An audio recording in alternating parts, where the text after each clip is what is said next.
Good morning everyone.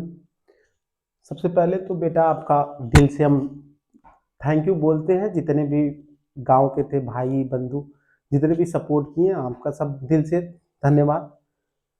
और कुछ कमियां थी बेटा पिछली वीडियो में, जैसे कुछ बूट रोड का इशू था। इस बार थोड़ा सा कोशिश किए उसे सॉल्व करने के लिए। इसे कैमरे में सही आ रहा था, पता नहीं फिर थोड़ा सा क्वालिटी की बात है, तो कोशिश करेंगे इस वाले में उसको इम्प्रूव किया जाए। और रही बात बेटा नोट्स की, तो नोट्स हम आपको जो वीडियो उसी में टेलीग्राम का लिंक दिए। पिछले वाले वीडियो का भी हम उसी में नोट्स डाले हैं और इस वाले वीडियो का भी हम उसी में नोट्स डाल देंगे। आप टेलीग्राम पे जाइएगा लिंक से, वहां से आप डाउनलोड कर लीजिएगा। बेटा आज हमने पढ़ने वाले हैं साइंस का दूसरा चैप्टर पढ़ने वाले हैं, जिसका नाम है एसिड बेस एंड सॉल्ट। अच्छा चैप्टर है। बोर्ड पॉइंट ऑफ व्यू से बढ़िया सवाल आते हैं। आज हमें सब पढ़ने वाले इसी में एसिड बेस एंड सॉल्ट कि एसिड किसे कहते हैं, बेस किसे कहते हैं, कौन एसिडिक सॉल्ट है, कौन बेसिक सॉल्ट है, कौन न्यूट्रल सॉल्ट, आज सब पढ़ने वाले हैं। तो इस चैप्टर में हम क्या क्या पढ़ने वाले हैं पहले वो देखते हैं। इस चैप्टर में हम जो जो पढ़ेंगे, पहले है इस चैप्टर में हम concept of acid and base जानेंगे। अभी हम अर्हेनियस कॉन्सेप्ट पढ़ेंगे, लेविस कॉन्सेप्ट पढ़ेंगे। उसके बाद एसिड बेस की केमिकल प्रॉपर्टी पढ़ेंगे, मतलब केमिकल प्रॉपर्टी पढ़ेंगे। फिर इंडिकेटर पढ़ेंगे, इंडिकेटर से सवाल आता है और उसी इंडिकेटर का ही पार्ट है पीएच स्केल, इसे पढ़ेंगे और पीएच निकालना भी सिखाएंगे ए टू जेड। एकदम आप अगर डर गए हो पीएच से तो आज आपका डर खत्म हो जाए। उसके बाद हम सॉल्ट और उसके टाइप पढ़ेंगे और कुछ इंपॉर्टेंट कंपाउंड जैसे common salt, bleaching powder, baking soda and washing soda, और लास्ट में जिप्सम एंड पीओपी। पीओपी का नाम सुन किए होंगे। ठीक ठाक हो ना वीडियो देख के? कुछ दिक्कत है उसको हम सुधार देंगे। बाकी आप मेहनत से पढ़िए अच्छे से। बोर्ड एग्जाम अब नजदीक आ गया बेटा, चैप्टर शुरू करते हैं। तो चैप्टर में हम पहले पढ़ेंगे व्हाट इज एसिड और बेस, कि एक्चुअल में एसिड और बेस हम किसे कहते हैं। कभी आप कुछ खाए हैं ऐसी चीज जिसमें खट्टा लगता हो? दही, दही खाए हैं? आपको पता है कि दही में एसिड पाया जाता है। आपके घर में इन्वर्टर की बैटरी होगी, उसमें भी एसिड ही डाला जाता है। कभी कभी देखते हैं आप, चींटी उटी काट लेती है मधुमक्खी उधुमक्खी, तो आपको यहाँ पे डंक फूल जाता है। उनके डंक में भी एक एसिड होता है, नाम है फॉर्मिक एसिड। बेस साबुन स्लिपरी इन नेचर, आप छुएंगे स्लिप कर जाएगा। अभी सब पढ़ेंगे कि लिटमस में डालने पे क्या होगा, नेचर कैसा होगा, उसका पीएच कितना होगा। लेकिन सबसे पहले जो एसिड का हम बेसिक डिफिनीशन पढ़ने वाले हैं कि एक्चुअल में हम एसिड किसे कहेंगे। अगर हम एसिड की बात करें तो एसिड में आप लगभग उनमें देखेंगे कि आगे एच लिखा होता है। बहुत एक्सेप्शन होगा कि आपको एच ना मिले। यानी कि एसिड में आप जैसे एग्जांपल देखेंगे H2SO4 HNO3। जब हम डिफिनीशन की बात करते हैं एसिड की, तो एसिड का एक सिंपल सा डिफिनीशन है कि those substance which give H plus ion when dissociate into water is known as acid.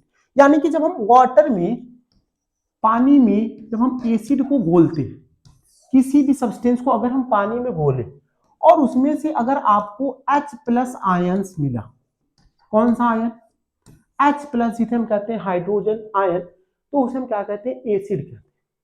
और अगर कहीं पे आप वाटर में घोलने पे आपको OH माइनस आयंस दिखे, OH माइनस, उसे हम कहते हैं बेस। क्या कहते हैं? बेस कहते हैं। अगर हम किसी सब्सटेंस को अगर वाटर में घोले और हमें कौन सा आयंस में डिसोसिएट होने को मिला? H प्लस में, यानी कि हाइड्रोजन आयन में, तो उसे हम कहते हैं ये एसिड है। और अगर कहीं पे आपको OH माइनस आयन मिल जाए, उसे हम क्या कहते हैं? बेस। अगर हम बात करें उसकी प्रॉपर्टी की, तो आपको पता है कि अगर कोई खट्टा चीज है उसमें आपको एसिड मिलेगा। यानी जो अगला पॉइंट है कि एसिड आर सोर इन टेस्ट, हम पढ़ते हैं इसे, ज्यादा कुछ पढ़ना नहीं है। आपके लिए नोट्स है, आप स्क्रीनशॉट भी करिएगा, आप चाहे तो आप नोट्स ले लीजिएगा वहां से। पढ़ते क्या लिखा है? लिखा acid is a hydrogen containing substance. अभी बताए हैं आपको कि एसिड के पास मैक्सिमम आप देखेंगे कि आगे क्या लगा होता है? एच लगा होता। Acid is a hydrogen containing substance and that is capable of donating a proton to other substance. वही बात है कि अगर आप किसी सब्सटेंस में घोल रहे हैं तो वो अपना H+ जो प्रोटॉन के फॉर्म में होता है वो डोनेट कर देता, that is capable of donating a proton to other substance. अगला है एसिड आर सोर इन टेस्ट। खट्टा खट्टा खाए ना, इमली टार्टरिक एसिड खाए हैं, टमारिन सॉरी, इमली मतलब टमारिंड होता है, टमारिंड में एक एसिड पाया जाता है, नाम है टार्टरिक एसिड। पानी आ गया मुंह में, पी लो पानी नहीं, पी लो, कुछ मन करे खा लो। लड़कियों तो कब्बा खा ली होंगी सब, ये अब तो नींबू वबू गार के पानी में पी ली होंगी सब रस। बेटा ये एसिड क्या है, सोर इन टेस्ट। अब दूसरी बात है कि अगर आप एसिड को पहचानना चाहते हैं, बेसिक से पहचानना चाहते हैं, तो आप कैसे पहचानेंगे कि कोई सॉल्यूशन एसिडिक है या बेसिक है? तो उसके लिए एक आता है पेपर, नाम है लिटमस पेपर। क्या नाम है? Litmus paper. अगर आप किसी सब्सटेंस को, मान लेते हैं ये कोई सब्सटेंस है आपका, और सब्सटेंस में आप लिटमस पेपर डालें। लिटमस पेपर कौन से कलर का होता है? एक होता है आपका रेड कलर और एक होता है आपका ब्लू कलर। मान लेते हैं आप एक सब्सटेंस लिए, कोई मान लेते हैं, हमें नहीं पता कि बाबू ये क्या है, हमें पता है कि कोई सब्सटेंस है, इसमें हम रेड लिटमस डालें, नहीं मान लेते हैं ब्लू वाला लिटमस डालें। कौन सा लिटमस? ब्लू, ब्लू कलर का हम लिटमस डालें, लिटमस पेपर। जैसे ही हम सब्सटेंस में डालें, अगर ये कलर ब्लू है, नीला है, नीला ही रह गया, तो ये सब्सटेंस होगा बेस। ध्यान से सुनिएगा बात को, अगर हम कह रहे हैं नीला कलर का लिटमस पेपर डाले सब्सटेंस में, और अगर डालने के बाद भी वो नीला कलर का ही है, तो वो कौन सा सब्सटेंस है? बेस है। लेकिन ऐसा हो कि ये ब्लू कलर किसमें बदल जाए? रेड में, तो इसे हम क्या कहेंगे? ये सब्सटेंस कौन सा सब्सटेंस होगा? एसिडिक होगा, सब्सटेंस एसिड होगा। ये एसिड बेस को पहचानने का सबसे बेसिक तरीका है लिटमस पेपर का। अगर आप एसिड में कोई लिटमस पेपर डालते हैं तो वो रेड कलर में चेंज कर देगा, अगर लिटमस पेपर ब्लू है, और अगर आप बेस में डालें तो रेड को किस में कन्वर्ट कर देगा? ब्लू में। एक बात और आप याद रखिएगा, याद करने का तरीका, अगर आप ब्लू लिटमस से रेड लिटमस में बदलना है, किस में बदलना है? ब्लू से अगर कोई सब्सटेंस रेड लिटमस में बदल रहा है तो वो कौन सा सब्सटेंस होगा? एसिडिक। और अगर कोई रेड से ब्लू में बदल रहा है तो वो क्या होगा? बेसिक। अभी एक ट्रिक बता रहे हैं, आप भूलेंगे नहीं। बी से बेस, बी से ब्लू। अगर कोई भी लिटमस पेपर को नीला कलर में बदल रहा है, या कोई नीला कलर का लिटमस है, वो बदलेगा ही नहीं। अगर कोई रेड है, अगर नीले में बदल गया, बी से ब्लू, बी से बेस, अगर ब्लू हो गया तो वो कौन सा सब्सटेंस होगा? वो बेसिक होगा। और अगर रेड हो गया तो कौन सा सब्सटेंस हो गया? एसिडिक। चमका? याद रहेगा? याद रहेगा? कुछ एग्जाम्पल लेते हैं, एग्जाम्पल है, पहला एग्जाम्पल है आपका H2SO4 सल्फ्यूरिक एसिड, H2SO4। दूसरा है हाइड्रोक्लोरिक एसिड, ये हमारे पेट में भी पाया जाता है हाइड्रोक्लोरिक एसिड। तीसरा है फॉस्फोरिक एसिड। चौथा है CH3COH, जिसे हम कहते हैं एसिटिक एसिड, और इसके बारे में आप चौथे चैप्टर में डिटेल में पढ़ेंगे। और पांचवा है नाइट्रिक एसिड HNO3, जो पिक्रिक एसिड बनाने का काम आता है, ये 12th में पढ़ेंगे। बेस की बात करें तो base is a substance which have ability to accept hydrogen ion from acid और dissociate OH minus when dissolve in water. अगर OH माइनस अभी बताएं आपको, और बेसिस क्या होंगे? स्लिपरी नेचर के होंगे, हाथ से फिसलने वाले नेचर के होंगे। और बेसिक सॉल्यूशन क्या करेगा? Red litmus to blue litmus, और बी से बेस, बी से ब्लू। एग्जाम्पल है इसके आपके KOH, NaOH potassium hydroxide, NaOH, CO2, MgO2। यानी कि कहीं ना कहीं लास्ट में आपको क्या मिल रहा है? OH मिल रहा है, इसी को हम क्या कहते हैं? बेस। क्लियर? आगे बढ़े। एसिड क्या है? एसिड के पास अगर आप पानी में डिसोसिएट करेंगे तो H+ आयन देगा, ब्लू लिटमस को रेड लिटमस में बदलेगा, पीएच उसका 7 से कम होगा। एग्जाम्पल है H2SO4, HCl, H3PO4, CH3COH, HNO3। Base क्या है? बेस जो वाटर में डिसोसिएट करने पे OH माइनस, उसे हम बेस कहते हैं।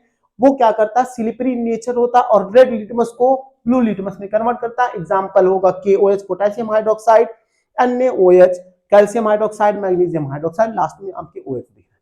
आगे बढ़े,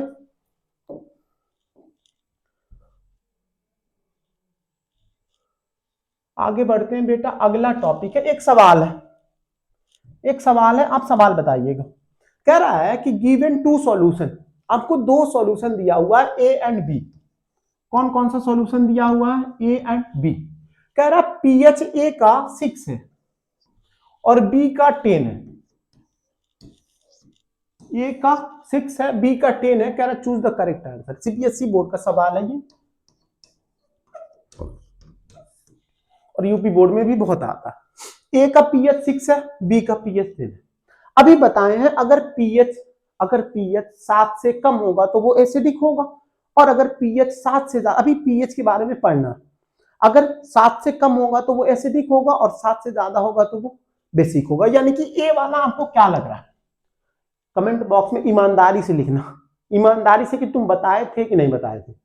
ए वाला अगर 7 से कम है तो ये क्या होगा, ये आपका एसिड होगा, और बी वाला आपका 7 से ज्यादा है तो ये क्या होगा, आपका बेस होगा। आंसर मिलाइए, A is a base, B is a acid. गलत है, क्योंकि ए क्या है, आपका acidic. A is a acid and B is base. Answer आपका मिला बी। आसान है, बहुत आसान है। एक बार आप साथ चल के तो देखिए हमारे, आपका साइंस यकीन मानिए पूरे क्लास 10th के सब्जेक्ट में आपका फेवरेट सब्जेक्ट होगा साइंस, और टीचर तो आपके फेवरेट है ही है। मजाक नहीं कर रहे हैं, सीरियस है ना, फेवरेट है कि नहीं है। अरे तुम लोग के बाबू सोना फेवरेट होंगे, हम कहां से फेवरेट होंगे। चलो सवाल हो गए। अगला टॉपिक है व्हाट इज अल्कली। अल्कली कुछ नहीं है बेटा, बस इतना याद रखना है कि अगर कोई बेस वाटर सॉल्युबल है, ऐसा भी तो हो सकता है कि कोई बेस वाटर सॉल्युबल हो, वाटर में घुल जाए, और ऐसा भी हो सकता है कि वो वाटर सॉल्युबल ना हो। अगर कोई बेस वाटर सॉल्युबल है तो वो उसी को हम क्या कहते हैं, अल्कली। दूसरा नाम है, मान लो आप घर में अपने गंगाधर हो, और जैसे बाहर गए शक्तिमान तुम ही बन गए। अरे देखियो ना बचपन वाला शक्तिमान, घर में शरीफ बाहर अलग रोल में। तो वही चीज है कि अगर कोई बेस, तो बेस है ही, लेकिन अगर बेस वाटर सॉल्युबल है तो उसका नाम क्या हो जाएगा, अल्कली। पढ़ के देखते हैं, लिखा है those base which are soluble in water is known as alkali. और एक टॉपिक देख रहे हो ये वाला, क्या लिखा हुआ है, all alkali are base but all base are not alkali. सही बात, जितने भी बेस हैं अगर वाटर सॉल्युबल है तो वो अल्कली है। तो अल्कली बेस के ही तो भाई होंगे, लेकिन क्या हर बेस अल्कली हो सकता है, नहीं हो सकता। और एग्जांपल है आपका NaOH KOH और भी ज्यादा। आगे बढ़ते हैं बेटा, और इसके बाद हमें पढ़ना है कुछ अर्हेनियस कॉन्सेप्ट पढ़ने, कुछ एसिड बेस कॉन्सेप्ट पढ़ने हमें, कि पहले कि कैसे पता चला कि कौन किसको हम एसिड कहेंगे, किसको हम बेस कहेंगे। और जो अभी आप बेसिक डिफिनीशन पढ़ के आए एसिड एंड बेस का, वो किसी का कॉन्सेप्ट नहीं है, वो कॉन्सेप्ट है अर्हेनियस कॉन्सेप्ट। एक साइंटिस्ट थे जो अपना कॉन्सेप्ट दिए थे, और एग्जाम में सवाल भी पूछता है कि एक दो कॉन्सेप्ट बताइए एसिड बेस का। तो पहला कॉन्सेप्ट यही है, अर्हेनियस कॉन्सेप्ट। अर्हेनियस ने बताया कि अगर कोई सब्सटेंस वाटर में H+ आयन दे रहा है तो वो एसिड होगा, और कोई अगर OH- दे रहा है तो वो बेस होगा। क्या ये बात हम आपको पहले नहीं बता चुके हैं, वो हमारा कॉन्सेप्ट था, ये अर्हेनियस कॉन्सेप्ट है कि अगर कोई सब्सटेंस पानी में H+ दे और OH- दे, जो H+ देगा उसे हम क्या कहेंगे, एसिड, और जो OH- देगा उसे बेस कहेंगे। याद रहेगा,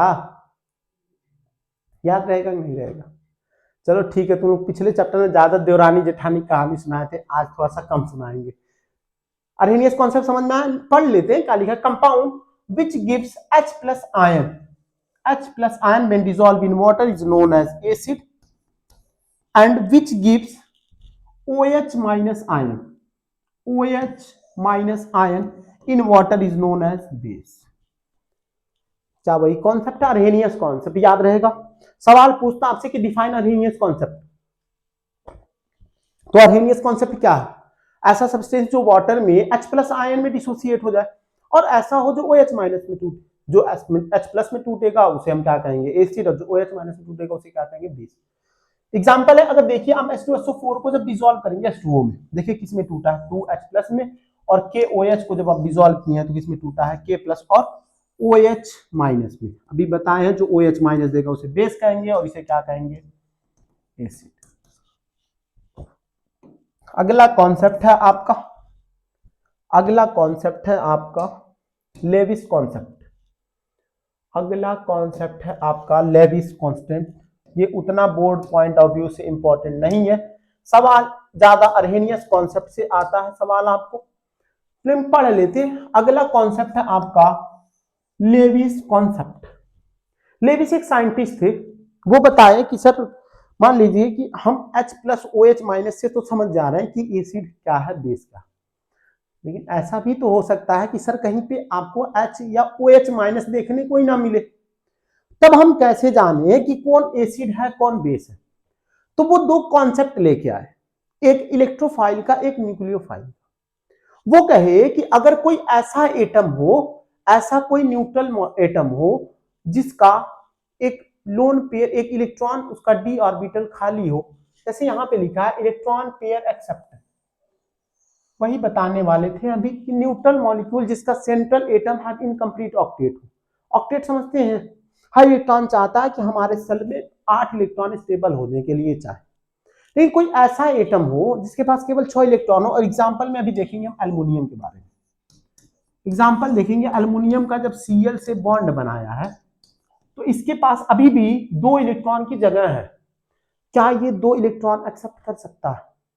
और ऐसा सब्सटेंस जो इलेक्ट्रॉन पेयर को एक्सेप्ट करे, इलेक्ट्रॉन नहीं इलेक्ट्रॉन पेयर को एक्सेप्ट करे, उसी को हम क्या कहते हैं, लेविस एसिड।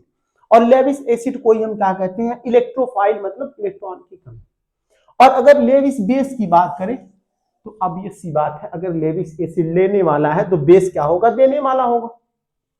और इलेक्ट्रॉन पेयर डोनर को हम क्या कहते हैं, लेविस बेस कहते हैं। क्या कहते हैं, लेविस बेस। यानी कि दो कॉन्सेप्ट आप पढ़े, एक आप अर्हेनियस कॉन्सेप्ट पढ़े। अर्हेनियस कॉन्सेप्ट में ये था कि अगर कोई सब्सटेंस पानी में घोलने पे H प्लस दे रहा है तो उसे हम एसिड कहेंगे, और अगर OH माइनस दे रहा है तो हम बेस कहेंगे। लेकिन लेविस सर आए, वो अपना दिमाग लगाने लगे कि मान लेते हैं अगर नहीं है H प्लस OH माइनस तब कैसे पहचाने, तो वो कहे कि आपको सेंट्रल एटम देखना है, और सेंट्रल एटम में आपको ये देखना है कि उसका ऑक्टेट कंप्लीट है कि नहीं है, उसके पास 8 इलेक्ट्रॉन है कि नहीं। अगर उसके पास 6 ही इलेक्ट्रॉन है, तो अगर 6 है आपको 8 चाहिए तो 2 इलेक्ट्रॉन की जरूरत पड़ी। तो अगर कोई 2 इलेक्ट्रॉन पेयर एक्सेप्ट कर रहा है तो उसे हम कह देंगे कि वो लेविस एसिड है। और अगर कोई 2 इलेक्ट्रॉन डोनेट कर रहा है, मान लेते किसी के पास भरपूर है पैसा, अब उसको जरूरत जितना है, ईमानदार आदमी है कि भैया हमको जितना जरूरत है उतना दे दिया, अगर ज्यादा दे दिया तो गरीब को दान दे रहे,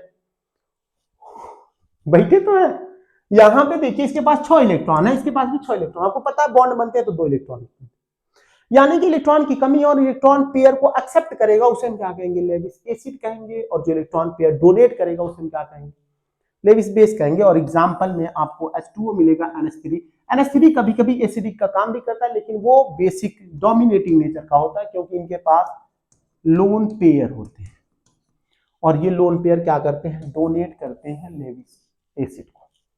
लेविस एसिड को ही हम इलेक्ट्रोफाइल कहते हैं, यहां पे लिखा हुआ है। और लेविस बेस को हम कहते हैं न्यूक्लियोफाइल। ये सब चीजें आप जब 11th-12th में जाएंगे बहुत ज्यादा पढ़ेंगे।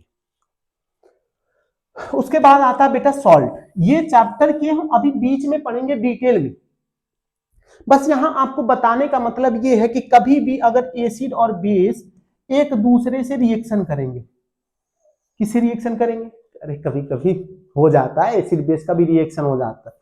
अगर कभी कभी एसिड और बेस अपने में रिएक्शन करे तो वो बनाते हैं सॉल्ट और प्लस वाटर, और इन्हीं रिएक्शन को हम कहते हैं न्यूट्रलाइजेशन रिएक्शन।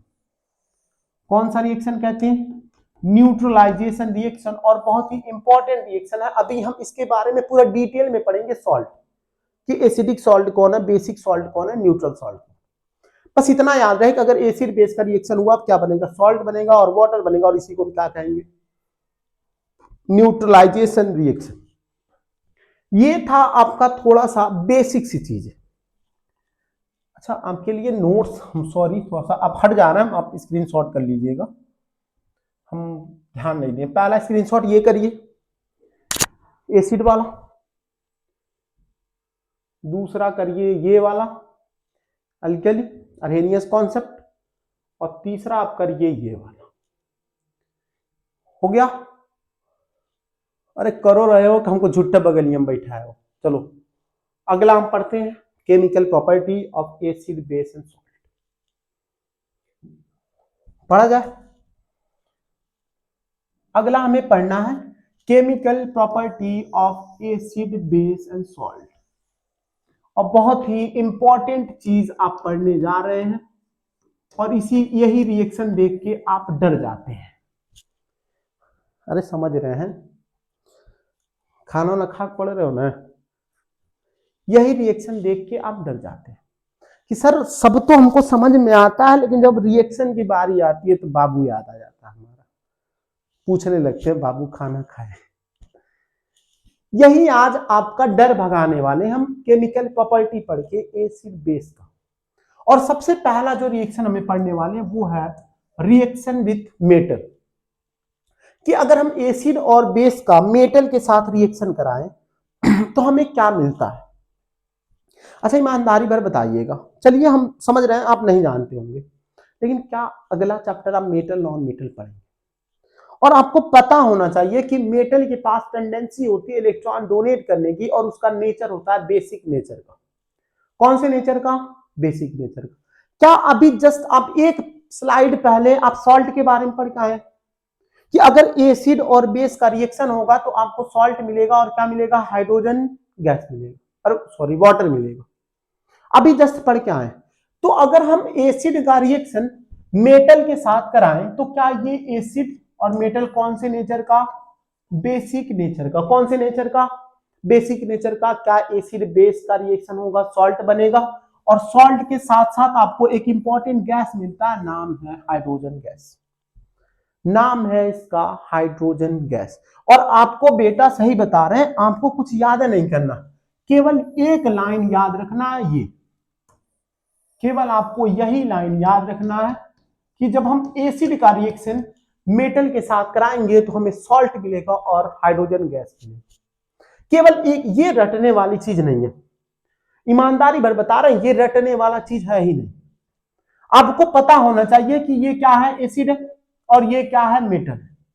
अगर हम इसमें से H2 गैस को बाहर निकाल दें, यहां देखते हैं, अगर हम कह रहे हैं H2SO4 और साथ में रिएक्शन करा रहे हैं हम जिंक का, अगर हम कह रहे हैं कि हाइड्रोजन गैस बाबू आपको मिलेगा, तो आप हाइड्रोजन गैस को अगर बाहर करते हैं तो आप खुद बताइए बचा क्या? जिंक किसके साथ बॉन्ड बनाया? SO4 के साथ, और आपको मिलेगा ZnSO4, जिसे हम जिंक सल्फेट कह दें, और ये होता है आपका सॉल्ट। यही बात याद रखना, यही बात आप केमिस्ट्री अभी आप 11 12 जब पढ़ाएंगे, सही बता रहे हैं, ये सब चीजें तुम लोग की रटने वाली है ही नहीं। भरोसा रखो। हाँ ये तो पता हमारे को, भरोसा रख के कई लोग डूब गए, लेकिन तुम लोग रखो भरोसा।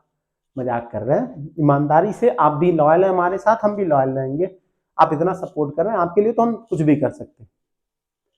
बेटा ये आपको रटने वाली चीज है ही नहीं, आपको बस ये पॉइंट याद रखना है कि अगर एसिड का मेटल के साथ रिएक्शन हुआ तो आपको मिलेगा क्या? Salt plus hydrogen gas. आप कहीं पे भी रिएक्शन देख लीजिए, H2SO4 से H निकालिए, बचा क्या? ZnSO4। अगर हम बात करें HNO3 की, तो आप यहां से हाइड्रोजन निकालेंगे तो बचा क्या? NO3, और मैग्नीशियम के साथ बनाएंगे तो आपको मिलेगा मैग्नीशियम नाइट्रेट, और यही तो सॉल्ट है, यही तो आपका सॉल्ट है। HCl है, एसिड है, एसिड से H निकाल लीजिए और Na को लाके लगा दीजिए, बना आपका NaCl प्लस हाइड्रोजन गैस। क्या ये रटने वाली चीज है? ईमानदारी पर बताना, थोड़ा सा भी अगर झूठ बोले तुम लोग का मोमो खराब हो जाएगा। है मोमो लवर, मोमो खराब हो जाएगा, बता दे रहे। 5 तो मिलता है, उनमें से 1 खराब हो जाएगा अगर झूठ बोलोगे। क्या ये रटने वाली चीज है? एसिड का रिएक्शन अगर मेटल के साथ कराएंगे, मेटल का नेचर कौन सा? बेसिक नेचर का। अगर एसिड और बेस रिएक्शन करेंगे, अभी पढ़ के आए न्यूट्रलाइजेशन रिएक्शन, सॉल्ट बनेगा, तो यहां भी सॉल्ट बना दीजिए और हाइड्रोजन गैस को बाहर निकाल दीजिए। क्लियर? हाँ या ना? हाँ या ना कमेंट में बताना। रटने वाली चीज अभी तो तुम लोग को जब 12 में जाओगे ऑर्गेनिक केमिस्ट्री पढ़ाएंगे, कहोगे कि जल्दी हम पहुंचे 12 में, देखना ऑर्गेनिक केमिस्ट्री जिस दिन तुम लोग को पढ़ाएंगे। ये समझ में आया? अगला पॉइंट है, यहां पे लिखा हुआ है एसिड प्लस मेटल क्या बनेगा, सॉल्ट प्लस हाइड्रोजन। यहां पे नोट में वही चीज तो लिखा है। अगला बात करें अगर बेस की, बेस का रिएक्शन करा जिंक के साथ। अभी बताएं आपको बेस क्या है, बेस तो बेस ही रहेगा। मेटल कौन से नेचर का होगा, बेसिक नेचर। कौन सा नेचर, बेसिक नेचर। और दोनों बताइए, ये भी बेस और ये भी बेस, दोनों भाई दोनों तबाही। क्या दोनों भाई लड़ेंगे, बहुत रेयर रिएक्शन होता है और केवल एक ही रिएक्शन होता है NaOH का Zn के साथ, और बनता है सोडियम जिंकेट। क्या बनता है, सोडियम, एक मिनट रुक जाओ, क्या बनता है आपका, सोडियम जिंकेट। यहां पे नाम लिख दे रहे, फिर स्क्रीनशॉट कर लीजिएगा। सोडियम जिंकेट, समझ में आई। क्या भूलेंगे नहीं नाम, कि भाई मेटल की कौन सी प्रॉपर्टी होती है, बेसिक नेचर। एसिड के साथ रिएक्शन होगा, सॉल्ट बनेगा, साथ में आपको कौन सा गैस मिलेगा, हाइड्रोजन। लेकिन बेस बेस दोनों भाई दोनों तबाही, क्या रिएक्शन होगी, नहीं होगी। लेकिन रेयर में केवल NaOH का होता है और बनता क्या है, सोडियम जिंकेट। अगला रिएक्शन बढ़े, अगला रिएक्शन पे बढ़े। अगला रिएक्शन है रिएक्शन विथ मेटल कार्बोनेट। फिर वही वाली कहानी आ गई, दो भाई दोनों तबाही। मेटल कार्बोनेट, मेटल कार्बोनेट के दो फॉर्म होते हैं, एक होता है सोडियम कार्बोनेट और एक होता है सोडियम बाइकार्बोनेट। इसका एक फॉर्म और होता है जिसे हम कहते हैं वॉशिंग सोडा। अगर आप 10H2O लगा दें, अभी ये आगे पढ़ने वाले हैं। और ये आपका है बेकिंग सोडा। अब इससे हम रिएक्शन करा रहे हैं। और एक बड़े मजे की बात बताएं तुम लोग को, सोडियम कार्बोनेट और सोडियम बाइकार्बोनेट के बारे में। दोनों ही आपके बेसिक नेचर के होते हैं। कौन से नेचर के, अब तो मुंह में लड्डू फूट गया होगा सर जी, अब तो बेसिक नेचर है, एसिड के साथ रिएक्शन करेगा, बेस के साथ नहीं करेगा। एसिड के साथ करेगा तो सॉल्ट बना देगा और आपका हाइड्रोजन गैस और CO2 जो भी निकलना होगा निकल जाएगा। ये होता है कॉन्सेप्ट, ये आपके दिमाग में जाएगा, ये कॉन्सेप्ट है। आपको पढ़ना है, रटना है, रटना थोड़ी ना है, आपको तो कॉन्सेप्ट क्लियर करना है ना, और यही तो कर रहे हैं आप। अगर आप जान गए कि सर सोडियम कार्बोनेट और सोडियम बाइकार्बोनेट बेसिक नेचर के हैं, तो जब बेसिक नेचर के हैं अभी तो पढ़े, अगर एसिड बेस का रिएक्शन होगा तो कौन सा रिएक्शन होगा, न्यूट्रलाइजेशन रिएक्शन, क्या बनेगा, सॉल्ट। और अगर बेसिक नेचर का है तो बेस से रिएक्शन ही नहीं करेगा, क्योंकि दोनों भाई है, खून जल जाएगा। गांव बचपन में गांव में सब कहते थे, मतलब नहीं बचपन वाला खेल होता है। अगर दो भाई हैं, मान लेते हैं कि एक दो टीम है, एक टीम में अगर दोनों भाई चल गए तो कहते हैं हम ना खेल, खून जल जाए। पता नहीं कौन खून जल रहा था हम लोग का। समझ में आया। तो अगला पॉइंट, अगला रिएक्शन यही है कि reaction of acid with metal carbonate. कि मेटल कार्बोनेट आपको पता है कौन से नेचर का है, बेसिक नेचर का। कौन से नेचर का, बेसिक नेचर का। तो रिएक्शन अगर आप एसिड का मेटल कार्बोनेट या बाइकार्बोनेट के साथ बनाएंगे तो आपको क्या मिलेगा, सॉल्ट मिलेगा, साथ में आपको H2O और CO2 बाई प्रोडक्ट मिलेंगे। बस कहानी खत्म हो गई। अब दुनिया कौनो तुम एसिड ला के दे दो, दुनिया का कौनो एसिड ला के दे दो, तुम सॉल्ट बना दो। बात केवल एक लाइन की है, ये केवल जो आपको लाइन याद रखनी है वो ये लाइन है। केवल आपको ये लाइन याद रखना है कि एसिड है, मेटल कार्बोनेट हो या बाइकार्बोनेट हो, दोनों बेसिक नेचर के होते हैं। और अगर बेसिक नेचर के हैं तो एसिड बेस का सॉल्ट बनेगा और साथ में आपको बाय प्रोडक्ट मिलेगा H2O प्लस CO2। समझ में आया। चलो स्क्रीनशॉट करो, अभी इसके एग्जांपल आगे, स्क्रीनशॉट करिए, एग्जांपल आगे हैं, स्क्रीनशॉट करके आगे बढ़ते। वैसे नोट्स तो आपको टेलीग्राम चैनल पे डाल देंगे। एग्जांपल देखते हैं, एग्जांपल देखते हैं बेटा। यहां पे देखिए HCl, क्या ये एसिड है, क्या ये आपका एसिड है, क्या ये बाइकार्बोनेट सोडियम कार्बोनेट है। देखिए क्या NaCl सॉल्ट, झूठ मत बोलना, क्या इसे सॉल्ट नहीं कहते हैं बाबू लल्ला, सॉल्ट कहते हैं नहीं कहते हैं भाई। एसिड है, कार्बोनेट बेसिक नेचर का, क्या बना आपका, सॉल्ट बना। H2SO4 एसिड है, सोडियम बाइकार्बोनेट बेस है। बता दो, अब तुम ही बता दो, सिर्फ प्रपोज करोगे, अरे यो बता दो। H2SO4 सोडियम बाइकार्बोनेट के साथ रिएक्शन होगा तो आपका बनेगा सोडियम सल्फेट, सॉल्ट ही तो है। सॉल्ट है कि नहीं है, समझ में आया। अगला रिएक्शन पढ़ते हैं। अगला रिएक्शन है बेटा रिएक्शन विथ मेटालिक ऑक्साइड, और तुम लोग को केवल कॉन्सेप्ट ही बताना है लल्ला, केवल कॉन्सेप्ट बताना है आपको, और तुम अगर कॉन्सेप्ट समझ गए तो फिर समझ लो फिट हो गए। रिएक्शन विथ मेटालिक ऑक्साइड, एक और चीज बताएं, अभी जब आप मेटल नॉन मेटल पढ़ेंगे अगला चैप्टर, तो जब आप मेटल का रिएक्शन कराते हैं या नॉन मेटल का रिएक्शन कराते हैं ऑक्सीजन के साथ, तो वो बनाता है मेटालिक ऑक्साइड, और मेटालिक ऑक्साइड को जब हम पानी में घोलते हैं तो वो अपने आप पता नहीं कैसे बेस बन जाता है। बेस इसीलिए बनता है क्योंकि जो मेटालिक ऑक्साइड होता है वो बेसिक नेचर का होता है। फिर दिमाग क्लिक किया, बेसिक नेचर, मेटालिक ऑक्साइड कौन से नेचर का? Basic nature. और नॉन मेटालिक ऑक्साइड कौन से नेचर का? Acidic nature. अब खुद सोचो, अगर मेटालिक ऑक्साइड बेसिक नेचर का है और एसिड के साथ रिएक्शन कराएं तो एसिड बेस वाला न्यूट्रलाइजेशन रिएक्शन होगा, और क्या बनेगा? हाँ, आवाज आ गया तुम लोग का, सॉल्ट। रे कितना बड़ा तेज हो तुम लोग, तो जिंदगी में कुछ कर लोगे। अब सॉल्ट बता दिए, अरे पहचानना भूल नहीं जाना बाबू, उनको कुछ करोगे तुम लोग जिंदगी में, भरोसा है बेटा। एक पॉइंट पढ़ते हैं, वही चीज लिखा हुआ कि जब मेटालिक ऑक्साइड को हम वाटर में डिसॉल्व करते हैं तो it form basic solution because metallic oxide is basic in nature. कौन से नेचर का है? बेसिक नेचर का है। इसी वजह से अगर हम मेटालिक ऑक्साइड को पानी में घोलते हैं तो हमें क्या मिलता है? बेस मिलता है। क्या मिलता है? बेस मिलता है। Na2O का H2O के साथ रिएक्शन कराएंगे तो मिलेगा NaOH, जो भी है उसी का बेस मिलेगा, उसी का हाइड्रोक्साइड मिलेगा। Na2O है, पानी में घोले क्या मिलेगा? NaOH। अगर MgO है तो आपको पता है MgO का हाइड्रोक्साइड क्या होगा? MgOH, magnesium hydroxide. और अगर पोटेशियम का ऑक्साइड लेंगे पानी में घोलेंगे तो ये क्या मिलेगा आपको? KOH, potassium hydroxide. हुआ क्यों? क्योंकि ये वाटर सॉल्युबल है, और वाटर सॉल्युबल में मेटालिक ऑक्साइड क्या बनाएंगे? आपका बेस बनाएंगे। जो बात याद रखनी है वो ये है कि अगर आप मेटालिक ऑक्साइड को पानी में घोलेंगे तो आपको मिलेगा बेस। और बेस क्यों मिलेगा? क्योंकि मेटालिक ऑक्साइड कौन से नेचर का है? बेसिक नेचर का। समझ में आ रहा है? अच्छा, थोड़ा सा भी अगर आपको दिक्कत होगा, भाई बहन बाबू वाला रिश्ता हो गया है ना। मान लो अगर आपके अंदर कमी है तो हम तो कैमरामैन से हिल के मार देते हैं तुम लोग को, लेकिन अगर आपको भी कोई कमी है तो आप हमें बताइएगा कमेंट करके, बिल्कुल सुधारेंगे। और यहाँ पे ये नहीं है कि हम टेम्परेरी आए, ऑनलाइन का सपना 1 साल से देख रहे हैं और 1 साल मेहनत करके ये सब चीजें लाए हैं। तो ये मत सोचना कि हम टेम्परेरी हैं, 1 चैप्टर 2 चैप्टर पढ़ा के निकल लेंगे। हाँ, थोड़ा सा लेट आगे पीछे हो सकते हैं, थोड़ा सा जिंदगी में उतार चढ़ाव आ सकते हैं, लेकिन ये नहीं है कि हम आपको बीच रास्ते में छोड़ के जाएंगे।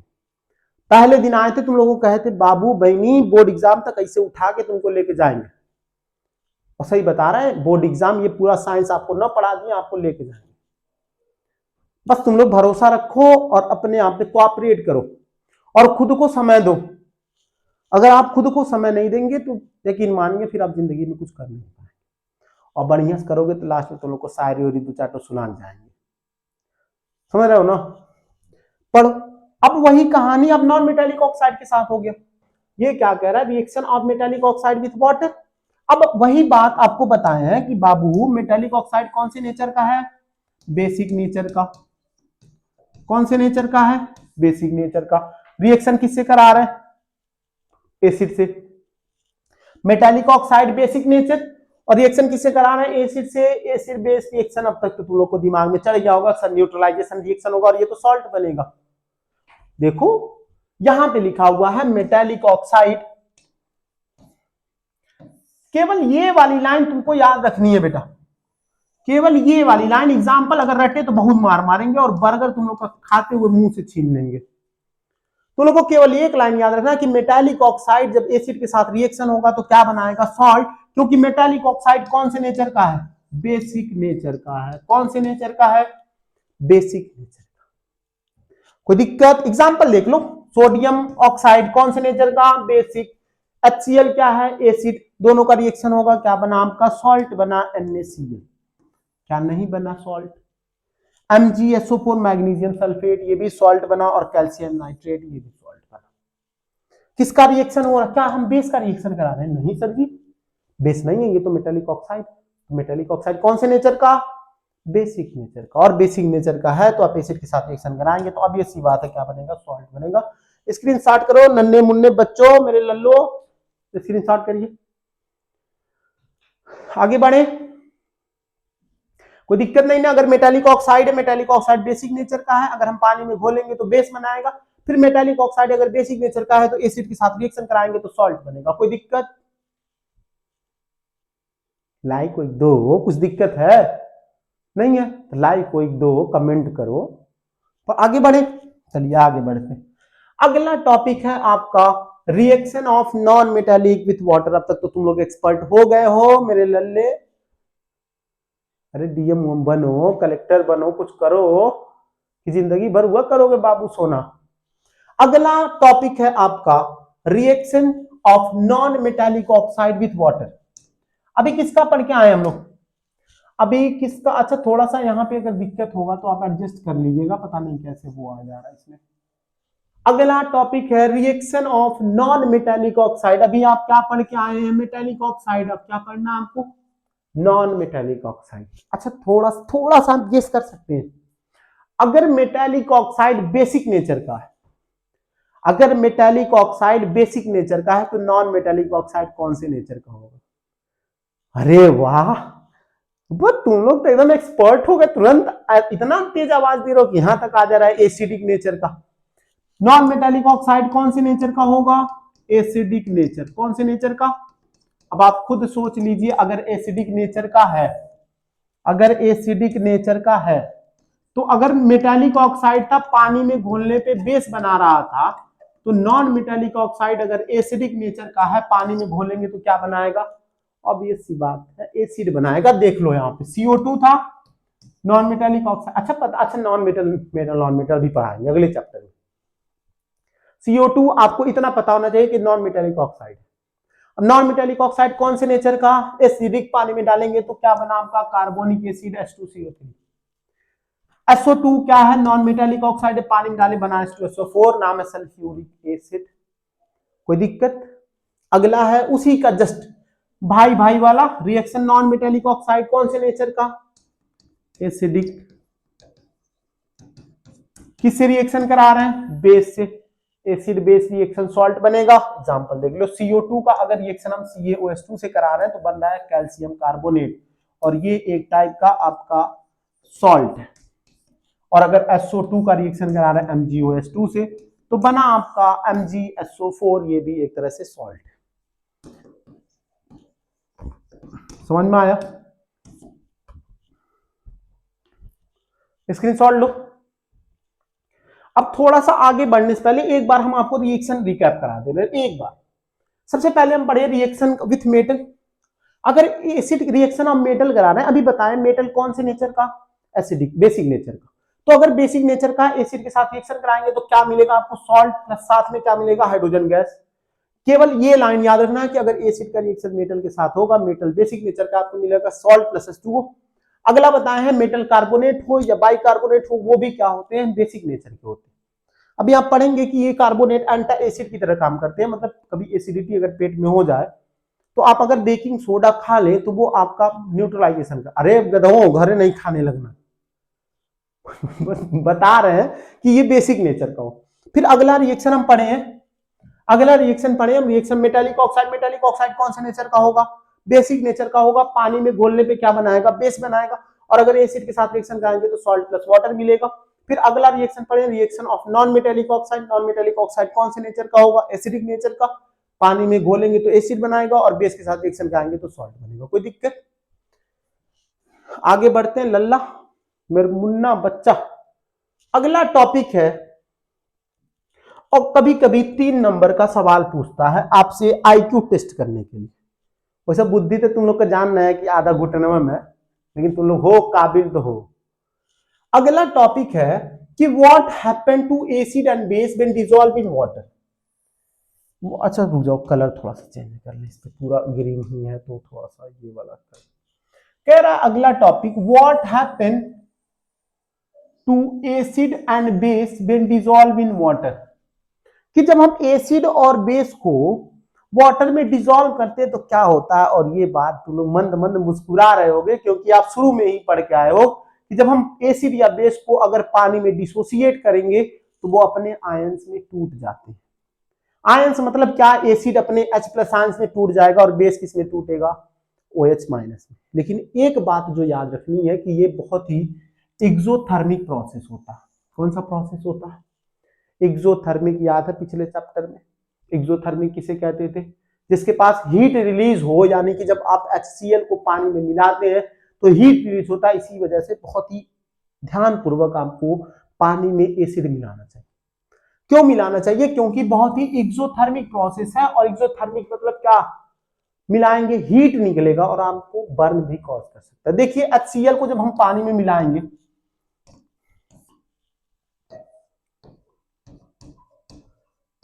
H2O अगर पानी में मिलाएंगे किसमें टूटा, H+ और Cl- में। किसमें टूटा, H+ Cl-। अच्छा, इसकी कहानी थोड़ी सी अलग है। ये H+ क्या करता है, वो अकेला एग्जिस्ट नहीं करता, बहुत ही ज्यादा रिएक्टिविटी वजह। HNO3 की बात करें तो ये भी H+ में टूटा, NO3- में टूटेगा। MgOH2 की बात करें, क्या ये आपका बेस है, ये आपका एसिड है। सब अपने अपने आयंस में टूट जा रहे हैं, और यही सवाल पूछा है आपसे कि what happen to acid and base when dissolve in water.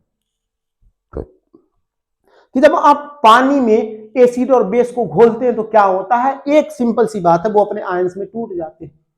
पढ़ के देखिए क्या लिखा, कह रहा when acid and base are dissolve in water they dissociates into its ion, अपने अपने आयंस में टूट जाते हैं। और मेरे राज दुलारे, ये तो तुमको पता ही है। अगला कह रहा है एसिड गिव्स H+ आयन और बेस क्या देगा, OH-। क्या ये बात है मेरे मुन्ना लाल को पता नहीं है। H+ ions does not exist alone due to its high reactivity, क्योंकि उसके पास इलेक्ट्रॉन बचे ही नहीं है, बहुत ज्यादा रिएक्टिविटी होता था और वाटर के साथ कंबाइन होकर बना लेता H3O+। और एक हाईली एक्सोथर्मिक प्रोसेस होता है, और एग्जांपल तो आप देखे ही हैं। अच्छा, थोड़ा सा ये एरो बना दे, तब तुम लोग स्क्रीनशॉट करना, स्क्रीनशॉट करो, ये वाला स्क्रीनशॉट करो, फिर हम थोड़ा सा इंपॉर्टेंट चीज पे चलते हैं। हो गया। अगला टॉपिक है बेटा कि क्या सर जी एसिड और बेस में कुछ कॉमन है।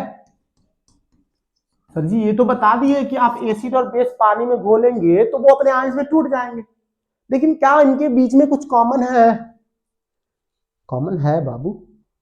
आप थोड़ा सा जब आगे जाएंगे इक्विलिब्रियम पढ़ेंगे, वहां पे इलेक्ट्रोलाइट के बारे में पढ़ेंगे। और ये जो एसिड एंड बेस है दोनों इलेक्ट्रोलाइट है। इलेक्ट्रोलाइट मतलब होता है कि ऐसे सब्सटेंस जो टूट के इलेक्ट्रिसिटी को कंडक्ट कराए। यहीं पे लिखा हुआ they are good conductor of electricity. Both acid and base produces ions in water solution, this is common between acid and base. एक छोटा सा एक्सपेरिमेंटल सेटअप है, इसी चैप्टर का, एनसीईआरटी का ही चैप्टर का एक्सपेरिमेंटल सेटअप है। कॉमन क्या है, दोनों इलेक्ट्रोलाइट है। सवाल पूछता है आपसे 2 नंबर का कि बाबू मेरे लल्ला बताइए एसिड और बेस में क्या कॉमन है, और किसी में कॉमन पूछना हो, उसकी फेवरेट कलर पूछना हो, उसको सब पता होगा, फेवरेट कलर क्या है उसका, फेवरेट चॉकलेट कौन सा है उसका, सब पता होगा। यो पता कर लो कि एसिड बेस में क्या कॉमन है। अपन तो तुम लोग दोनों लोग मिलाने लगते होगे, अरे मेरा बर्थडे किस दिन है, तुम्हारा भी मेरे पास ही बर्थडे है, तुम्हें भी पिंक कलर का फेवरेट है, मेरा भी पिंक कलर का फेवरेट, खूब कॉमन कॉमन मिलाते हैं। यूं मिला लो कि एसिड और बेस में क्या कॉमन है।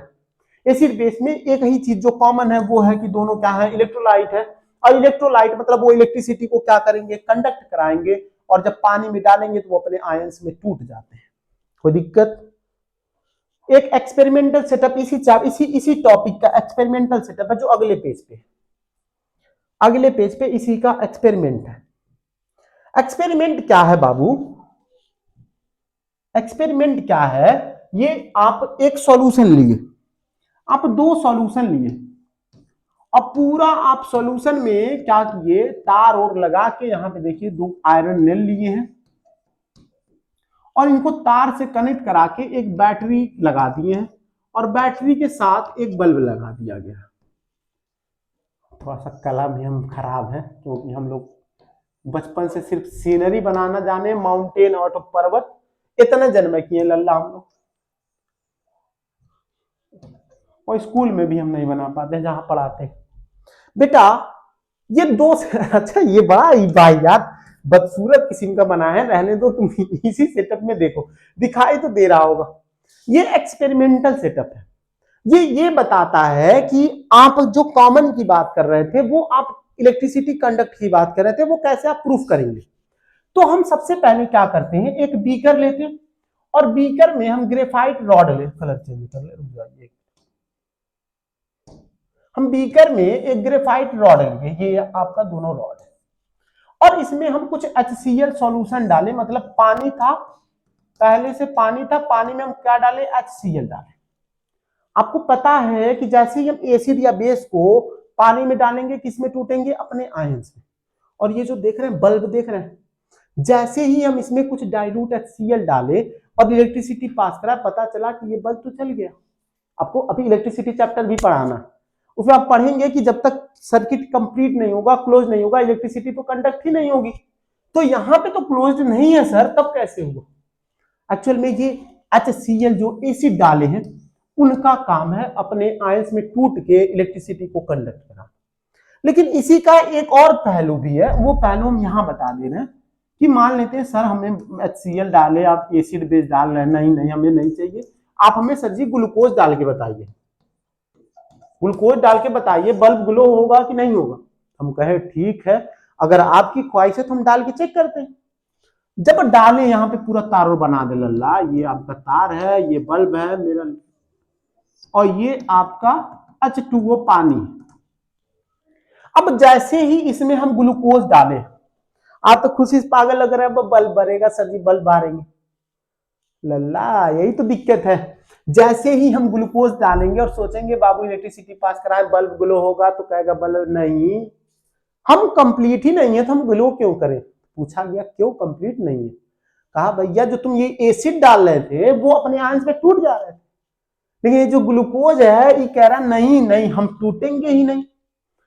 नहीं वो एक गांव में कहा होता है, रस्सी जल गई बल नहीं गया, तो यही वाली कहानी, ये बाबू हम नहीं अलग होंगे, क्या अलग हो, अपने आयंस में टूटेंगे नहीं। जब आयंस में टूटेंगे ही नहीं तो क्या इलेक्ट्रिसिटी कंडक्ट होगा, सर्किट ही कंप्लीट नहीं होगा, इलेक्ट्रिसिटी कंडक्ट नहीं होगा, और जब इलेक्ट्रिसिटी कंडक्ट नहीं होगा तो क्या ये बल्ब ग्लो करेगा, नहीं करेगा, डज नॉट ग्लो। और यही चीज था, do something have common in acid and base, पढ़ना है वही चीज लिखा हुआ है। अब देखिएगा, कह रहा है ये आपका बीकर वाला सॉल्यूशन है, पाउ सम डाइल्यूट HCl H2SO4 NaOH, ये एक बार, और ग्लूकोज अल्कोहल ये सब 1 बाय 1 हम डाल रहे हैं।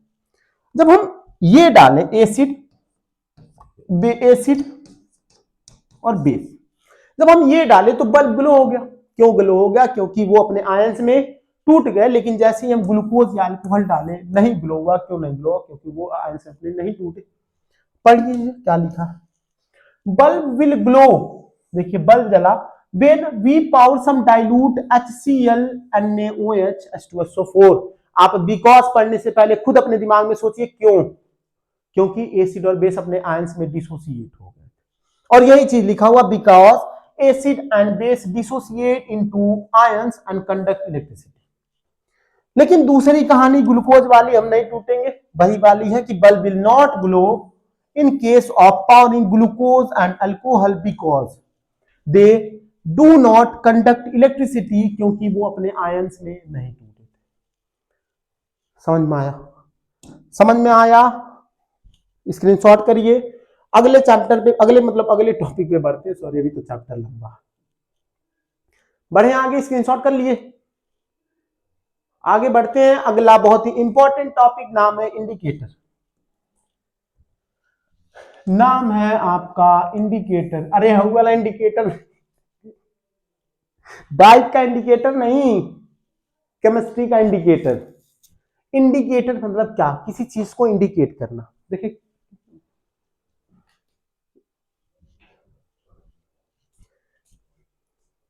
हमारे दो कैमरामैन महारथी बैठे हुए हैं, दोनों अपने मोबाइल चला दीजिए।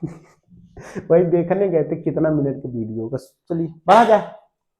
अरे नहीं, आराम करने से बढ़िया 2 मिनट पानी पियेंगे, ये कही लेंगे। एकदम तुम लोग को एकदम कंटिन्यूअस पढ़ा रहे हैं, वन शॉट पढ़ा रहे हैं, काट पीट के कमो नहीं कर रहे हैं, एकदम पूरा पढ़ाना। देखो तुम लोग को अगला टॉपिक आ गया इंडिकेटर।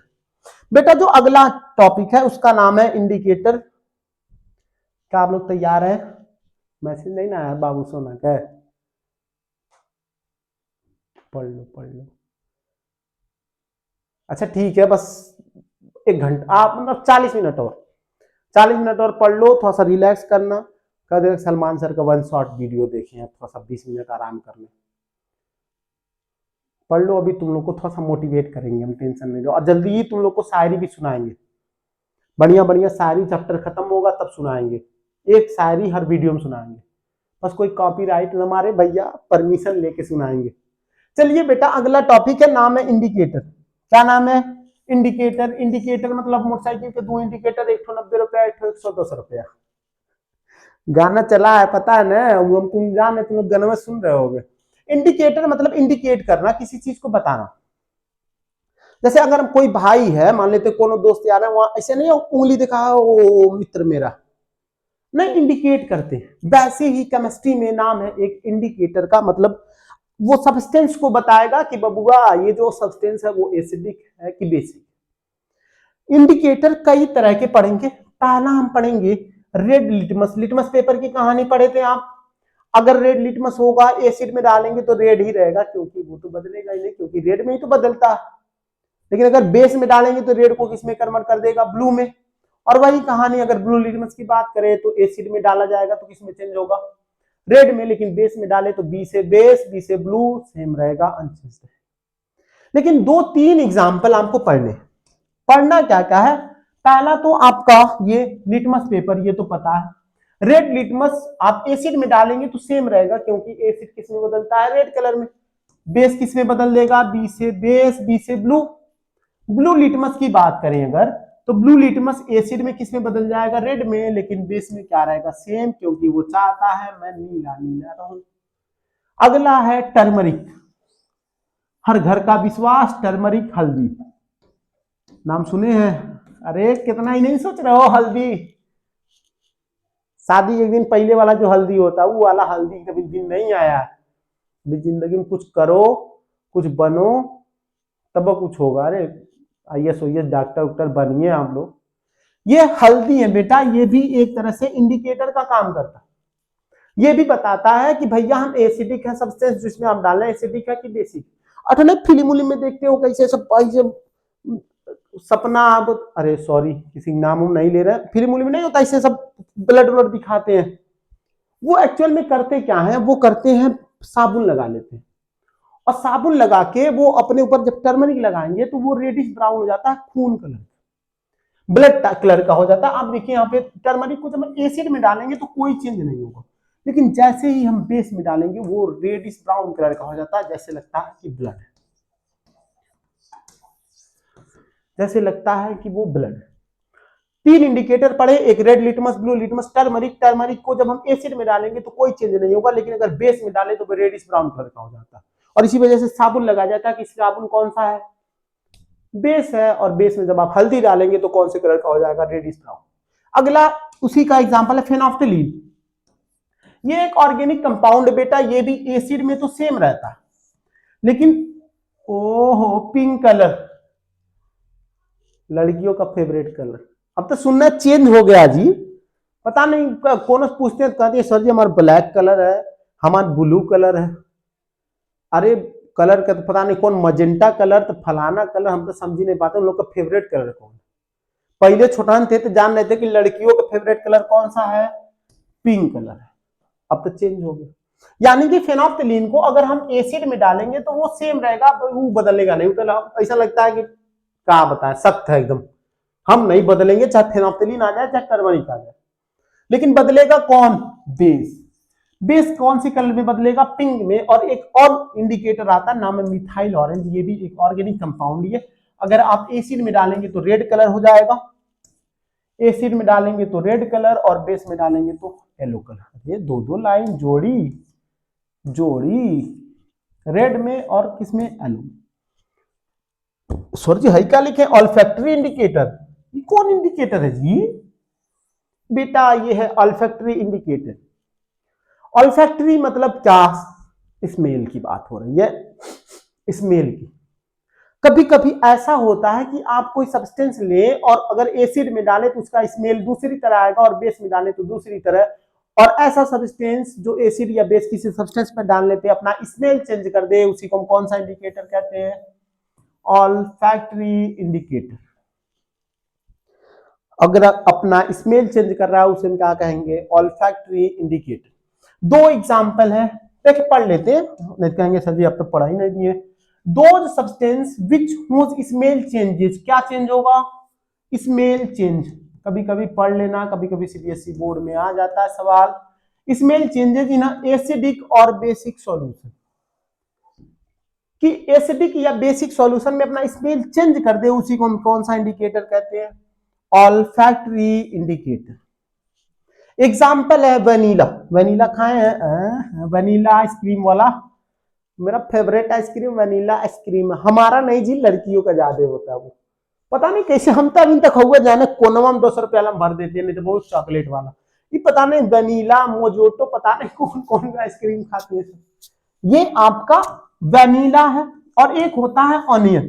ऑनियन को जब आप बेस में डालते हैं तो इसका स्मेल खराब हो जाता है, खत्म हो जाता है, लेकिन आप अगर एसिड में डालें तो सेम रहता है, बस यही चीज है। और मेरे राज दुलारे आप लोग स्क्रीनशॉट कर लीजिए।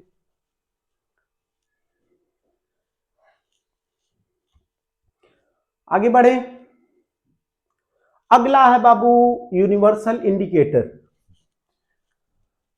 और ये ऐसे ही स्क्रीनशॉट कर लेना, पीडीएफ में थोड़ा सा चेंज नहीं किए हैं। अगला हेडिंग है बाबू आपका यूनिवर्सल इंडिकेटर। नाम है यूनिवर्सल इंडिकेटर, मतलब यूनिवर्सल पूरा ब्रह्मांड का इंडिकेटर है। ये बताता है कि कौन सा सब्सटेंस एसिड है और कौन सा बेस है, साथ में ये भी बताता है कि कौन कितना एसिडिक है और कौन कितना बेसिक है। एसिड और बेस की औकात भी बताएगा, ये नाम है इसका यूनिवर्सल इंडिकेटर।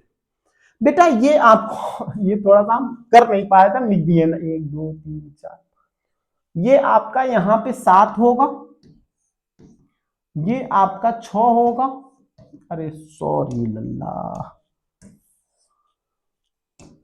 ये आपका 5 होगा, ये आपका 4 होगा, ये आपका 3 होगा, ये आपका 2 होगा, ये आपका 1 होगा। यहां पे आते हैं 7 8 9 10 11 12 13 14। तो बेटा आज हम शुरू कर रहे हैं गिनती पढ़ना, मजाक कर रहे हैं। चलो बेटा, यूनिवर्सल इंडिकेटर क्या होता है? ऐसा इंडिकेटर जो एसिडिक और बेसिक सॉल्यूशन का स्ट्रेंथ बताए, और जो यूनिवर्सल इंडिकेटर होता है उसका नाम है पीएच स्केल। पीएच स्केल बहुत ही इंपॉर्टेंट पॉइंट ऑफ व्यू से कहता कि दिख रहा है, scale used for measuring hydrogen ion concentration. किसका कंसंट्रेशन मेजर करेगा? हाइड्रोजन आयन का, और उसी को हम क्या कहते हैं? PH scale. अगर पीएच 7 हुआ, अगर पीएच 7 हुआ तो ये होता है न्यूट्रल सॉल्यूशन। जैसे एग्जांपल वाटर, एग्जांपल है आपका वाटर, वाटर का पीएच होता है 7। अगर पीएच 7 से कम है, अगर पीएच 7 से कम है, लेस देन 7, अच्छा ग्रेटर देन 7 लिखा है क्या? सॉरी बेटा थोड़ा सा मिस्टेक है, मतलब यहां हम लिख दे रहे हैं अगर पीएच लेस देन 7 है तो वो आपका एसिडिक होगा। अच्छा अभी तक हम ये कंफ्यूज नहीं हो पाए, चलिए। और अगर पीएच ग्रेटर देन 7 होगा तो वो आपका बेसिक होगा। अच्छा ये तो शुरुआत में बताए थे ना। और पीएच अगर 7 होगा तो न्यूट्रल सॉल्यूशन होगा। अच्छा ये हट गया था, अरे यार कितना काम करना पड़ रहा है। 2 1 8 9 10 11, ये मैंने कहते हैं 13 14, कि अपना काम बढ़िया से कर लिया करिए। अब बताइए अगर 7 वाला न्यूट्रल है, यानी कि ये पीएच कितना है आपका? न्यूट्रल। तो क्या हम 7 से अगर इधर जाएं तो क्या ये आपको एसिडिक सॉल्यूशन मिलेगा? बेसिक सर एसिडिक मिला। और अगर हम इधर आए तो इधर क्या मिलेगा? 7 से ज्यादा पे बेसिक मिलेगा। सर अभी तो आप कह रहे थे कि सर ये एसिड बेस के साथ साथ ये भी बताएगा कि कौन कितना एसिडिक है, और यही चीज आपको बताने जा रहे हैं कि अगर 7 से कम है तो वो एसिडिक होगा और 7 से ज्यादा है तो बेसिक होगा। जैसे जैसे एसिडिक सब्सटेंस का पीएच घटता जाता है, जैसे जैसे एसिडिक सॉल्यूशन का पीएच घटते जाता है, उसका एसिडिक स्ट्रेंथ बढ़ता जाता है, इंक्रीज होता है। सवाल आपसे ये है कि बाबू एक का एसिडिक पीएच 6 है और एक का पीएच 1 है, बात बताइए कौन ज्यादा एसिडिक होगा? आप कहेंगे सर जी एक वाला, क्योंकि पीएच जैसे जैसे एसिडिक सब्सटेंस घटेगा उसका एसिडिक स्ट्रेंथ क्या होता है? बढ़ता जाता है। और आपको पता है कि हाइड्रोक्लोरिक एसिड का पीएच 1 या 1.1 कुछ के आसपास होता है। वैसे ही अगर हम इधर आए कि बेसिक वाले की बात करें तो जैसे जैसे बेसिक सब्सटेंस का पीएच बढ़ता है उसका बेसिक स्ट्रेंथ बढ़ता है। यानी कि अगर किसी का पीएच 14 है और किसी का पीएच 10 है और आपसे पूछे बाबू बताइए सबसे ज्यादा बेसिक कौन है, तो आप कहेंगे सर आप ही बताए हैं कि अगर बेसिक सब्सटेंस का पीएच बढ़ रहा है तो उसका बेसिक स्ट्रेंथ बढ़ेगा और 14 वाला ज्यादा बेसिक होगा 10 वाले से। ये था आपका basic universal strength, universal indicator pH इसके। लेकिन अभी इसके आगे थोड़ा सा है, वो आपको हम बताएंगे कि पीएच कैसे निकाला जाता है। बहुत से लोग नहीं बताते होंगे लेकिन हम आपको बताएंगे। बता रहे हैं कैसे, ये आप स्क्रीनशॉट ऐसे ही कर लीजिए, ऐसे ही स्क्रीनशॉट कर लीजिए, क्योंकि ये चीज लिखे नहीं है। आप ऐसे स्क्रीनशॉट कर लीजिएगा, आप लिख लीजिएगा। आगे बढ़े बेटा, आगे बढ़ते हैं। अगला जो आप पढ़ने वाले हैं कि हम पीएच कैसे किसी सॉल्यूशन का निकालें। अगला जो टॉपिक हम पढ़ने वाले हैं कि सर मान लेते हैं आप पीएच दिया है तो हम बता दे रहे हैं कि कौन एसिडिक है कौन बेसिक। हम कहें हाँ बता दे रहे हैं। फिर क्या कि सर जी ये भी आप बता दिए हैं कि जैसे जैसे एसिड का पीएच घटेगा एसिडिक स्ट्रेंथ बढ़ेगा और बेसिक का जैसे जैसे पीएच बढ़ेगा बेसिक स्ट्रेंथ बढ़ेगा। सर जी मान लेते हैं कहीं पीएच ही न दिया हो तब क्या करें? मान लेते हैं कहीं पीएच न दिया हो सर जी, H+ कंसंट्रेशन दिया हो, हाइड्रोजन आयन का कंसंट्रेशन दिया हो, तब हम पीएच कैसे निकालें? तो पीएच पढ़ने से पहले आपको 3 फॉर्मूले याद रखने हैं और वो फॉर्मूला यहां पे, ये फॉर्मूला यहां पे है, इंपॉर्टेंट फॉर्मूला। अभी निकाल के तुम लोग को यही बता रहे हैं बेटा। log a पे पावर अगर b हो, यानी कि log बेस 10 हो और a पे पावर b हो, तो आपको पता है पावर आगे आ जाता है और हो जाता है b log a। b log a, ये आपको थोड़ा सा मैथ पढ़ा दे रहे हैं। log a पे पावर b को हम क्या कहेंगे? b log a। और log अगर a इंटू बी हो, यानी कि a इंटू बी मल्टीप्लाई हो, तो आपको पता है log a प्लस बी कहेंगे। और अगर log a अपॉन बी हो तो हम कहेंगे log a माइनस बी। इतनी बातें अगर याद हैं आपको तब पीएच करने में मजा आएगा। पीएच की जो सबसे फर्स्ट फॉर्मूला वो होता है पीएच बराबर माइनस log 10 पे power h plus concentration. PH बराबर माइनस log 10 पे पावर h प्लस कंसंट्रेशन। और अगर पीओएच निकालना हो आपको तो पीओएच बराबर होता है माइनस log 10 पे पावर OH माइनस। ये आपका फॉर्मूला वहां पे दिया हुआ, पीएच बराबर माइनस log 10 पे पावर h प्लस पीएच बराबर पीओएच बराबर माइनस log 10 पे पावर OH माइनस। सर जी आप क्या कह रहे हैं? अगर हमको H प्लस दिया है तब फॉर्मूला क्या बता रहे हैं। थोड़ा सा बेसिक आपको याद हो कि जो H प्लस कंसंट्रेशन, इसका डिराइवेशन हम नहीं कराना, उतना इंपॉर्टेंट नहीं। जो H प्लस कंसंट्रेशन है और OH माइनस कंसंट्रेशन है वो KW ionic product of water के बराबर होता है, क्योंकि आपको पता है H प्लस और OH प्लस मिलकर क्या बनते हैं? H2। और ये होता है 10 पे पावर माइनस 14। यानी कि H प्लस कंसंट्रेशन और OH माइनस कंसंट्रेशन बराबर होगा KW, और KW किसकी वैल्यू है? 10 पे पावर माइनस 14। यानी कि ये दोनों आपस में बराबर होते हैं और इसकी वैल्यू होती है 10 पे पावर माइनस 7, लेकिन टेम्परेचर याद रखिएगा 25 डिग्री सेल्सियस। और पीएच प्लस पीओएच बराबर कितना होता है? 14। ये दो लाइन आप याद रख लीजिए, अभी हम सवाल करा रहे हैं। अगर H प्लस और OH माइनस दोनों का कंसंट्रेशन बराबर होगा, किसके बराबर होगा, 10⁻⁻⁷। H plus OH minus KW बराबर होगा, इसका पावर होगा 10⁻⁻14, और ये PH प्लस POH बराबर 14 हो। कभी कभी आपको सवाल में ये चीज दे देगा, कहेगा पीएच बताइए, तो अगर एक चीज दिया है 14 से घटा देंगे, पीएच नहीं आ जाएगा। और कभी कभी ऐसा होता है कि ये दे देता है आपसे, ये वाला पूछता है, तो 14 से घटा देंगे। अब आते हैं मेन सवाल पे कि सर जी कह रहा है कि H प्लस का कंसंट्रेशन 10⁻⁻5 है, तो सर जी हमें पीएच बता दीजिए कितना होता है। ठीक है लल्ला, हम कहें कि बाबू तुमको हम ऑनलाइन क्लास में पढ़ाए थे कि पीएच बराबर होता है minus log base 10⁻H plus. आप कहे जी गुरुजी हम पढ़ाए हैं, तो आप पीएच लिखे, पीएच लिखे और सीधे आप कुछ नहीं करना, लॉग 10, कोई दिक्कत। और H प्लस का कंसंट्रेशन कितना है सर जी, 10⁻⁻5। झूठ मत बोलना, क्या यही वाला फार्मूला नहीं है लॉग, ये तो 10 बेस के, वो तो छोड़ दो, 10 पे पावर a पे पावर b, लॉग a पे पावर b और b आगे आ गया, तो क्या यहां से -5 क्या b का काम किया, और जैसे ही -5 आगे आएगा, -5 इंटू -5 बराबर कितना हो गया, क्योंकि -5 था, माइनस मल्टीप्लाई हो गया, पीएच बराबर 10, और लॉग 10 बराबर आपको पता है वैल्यू कितनी होती है 1, तो पीएच कितना आ गया 5 आ गया।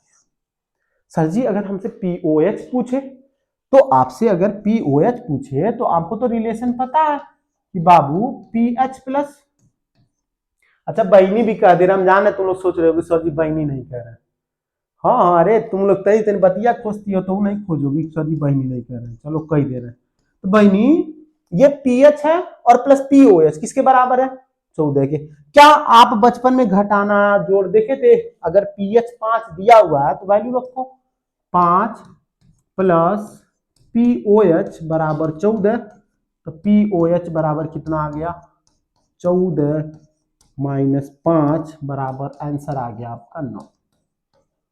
ऐसे ही आपको अगर OH का कंसंट्रेशन दिया हो तो पहले आप POH निकाल के और 14 से घटा देंगे, पीएच निकल जाएगा।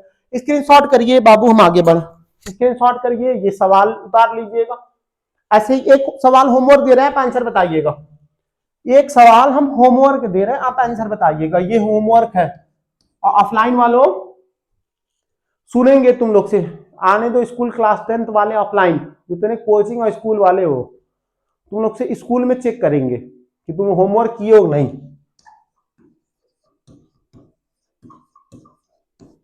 और इसी बहाने तुम लोग का पता भी चल जाएगा वीडियो देखते हुए। कह रहे हैं OH माइनस का कंसंट्रेशन दिया है तुम लोग को 10⁻⁻8, तो हमें आंसर बताना है POH बताइए और PH बताइएगा। हमें दोनों आंसर, या तो जितने भी ऑनलाइन वाले हैं कमेंट बॉक्स में बताएंगे आंसर, ऑनलाइन वाले कमेंट बॉक्स में आंसर बताएंगे टाइमलाइन के साथ, बेईमानी नहीं करना, बेईमानी करोगे तुम लोगों को काला कौवा काटेगा। आप ऑनलाइन ईमानदारी से कमेंट बॉक्स में बताएंगे POH और PH के बारे में। आगे बढ़े, स्क्रीनशॉट तो कर लिए होंगे हम, आगे बढ़ते हैं बेटा। सर जी अभी तो आप पीएच के बारे में भी बता दिए, H प्लस कंसंट्रेशन के भी बारे में बता दिए, लेकिन कहीं ऐसा हो कि पीएच भी ना दिया हो और H प्लस कंसंट्रेशन भी ना दिया हो। अच्छा तुम लोग का बहुत डाउट है जी, एक बार बताओ कि एसिड में अगर पीएच है, फिर कह रहे हो कि सर जी पीएच नहीं दिया है तो H प्लस वाला बताएं, और फिर तुम लोग का डाउट आ गया कि सर जी H प्लस भी ना दिया हो। तो ये कुछ चीजें हैं जो आपको याद रखनी। वो बातें क्या है कि अगर एसिड की बात करें तो जितने भी इनऑर्गेनिक एसिड है, जैसे कोई अगर सल्फर या नाइट्रोजन से एसिड बना हुआ, वो आपका यहां पे लिखा हुआ any acid form by containing hydrogen with halogen, मतलब अगर कोई एसिड हैलोजन के साथ, हैलोजन मतलब फ्लोरीन, क्लोरीन, ब्रोमीन, आयोडीन, या सल्फर नाइट्रोजन के साथ बनाओ, जैसे H2SO4 वाला या NO3 वाला, उसे हम स्ट्रॉन्ग एसिड कहते हैं। आपको पता होगा कि HCl में Cl क्या हैलोजन है, HNO3 में ऑक्साइड है नाइट्रोजन का, H2SO4 में सल्फाइड है, और HF क्या है फ्लोरीन हैलोजन है, Cl HClO4। इतनी चीजें आपकी स्ट्रॉन्ग एसिड है। कौन सी एसिड? जो हेलोजन से या सल्फर या नाइट्रोजन के ऑक्साइड से मिलकर बना हो उसे हम स्ट्रॉन्ग एसिड कहते हैं।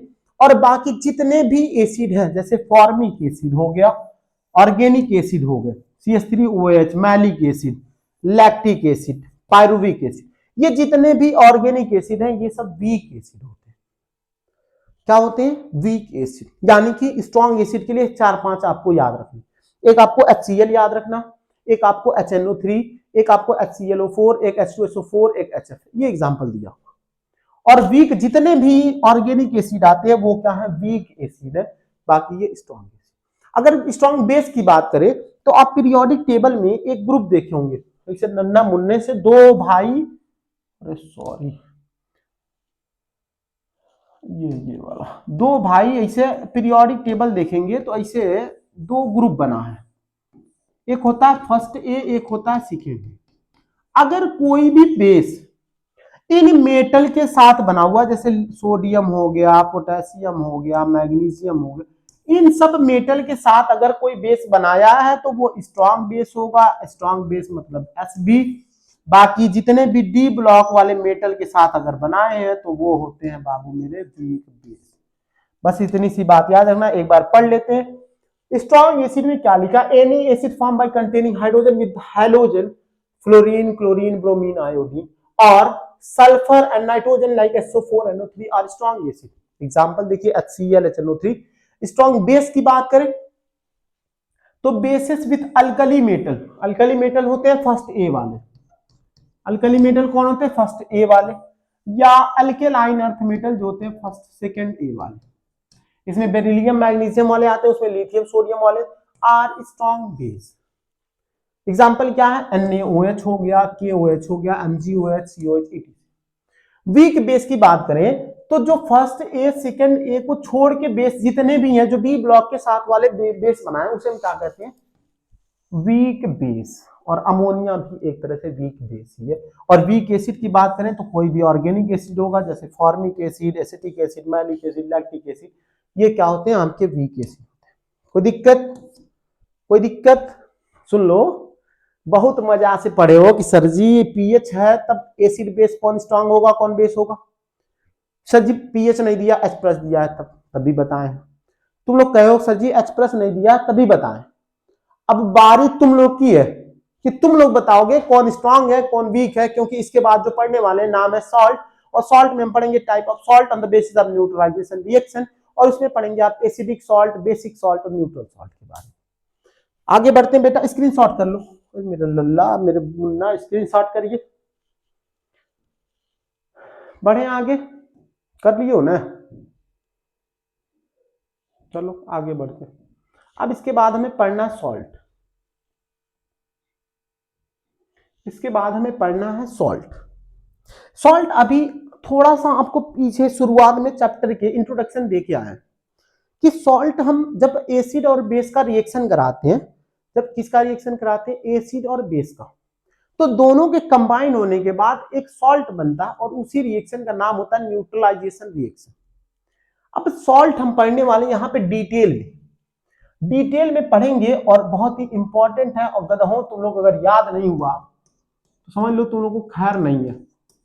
बहुत ही important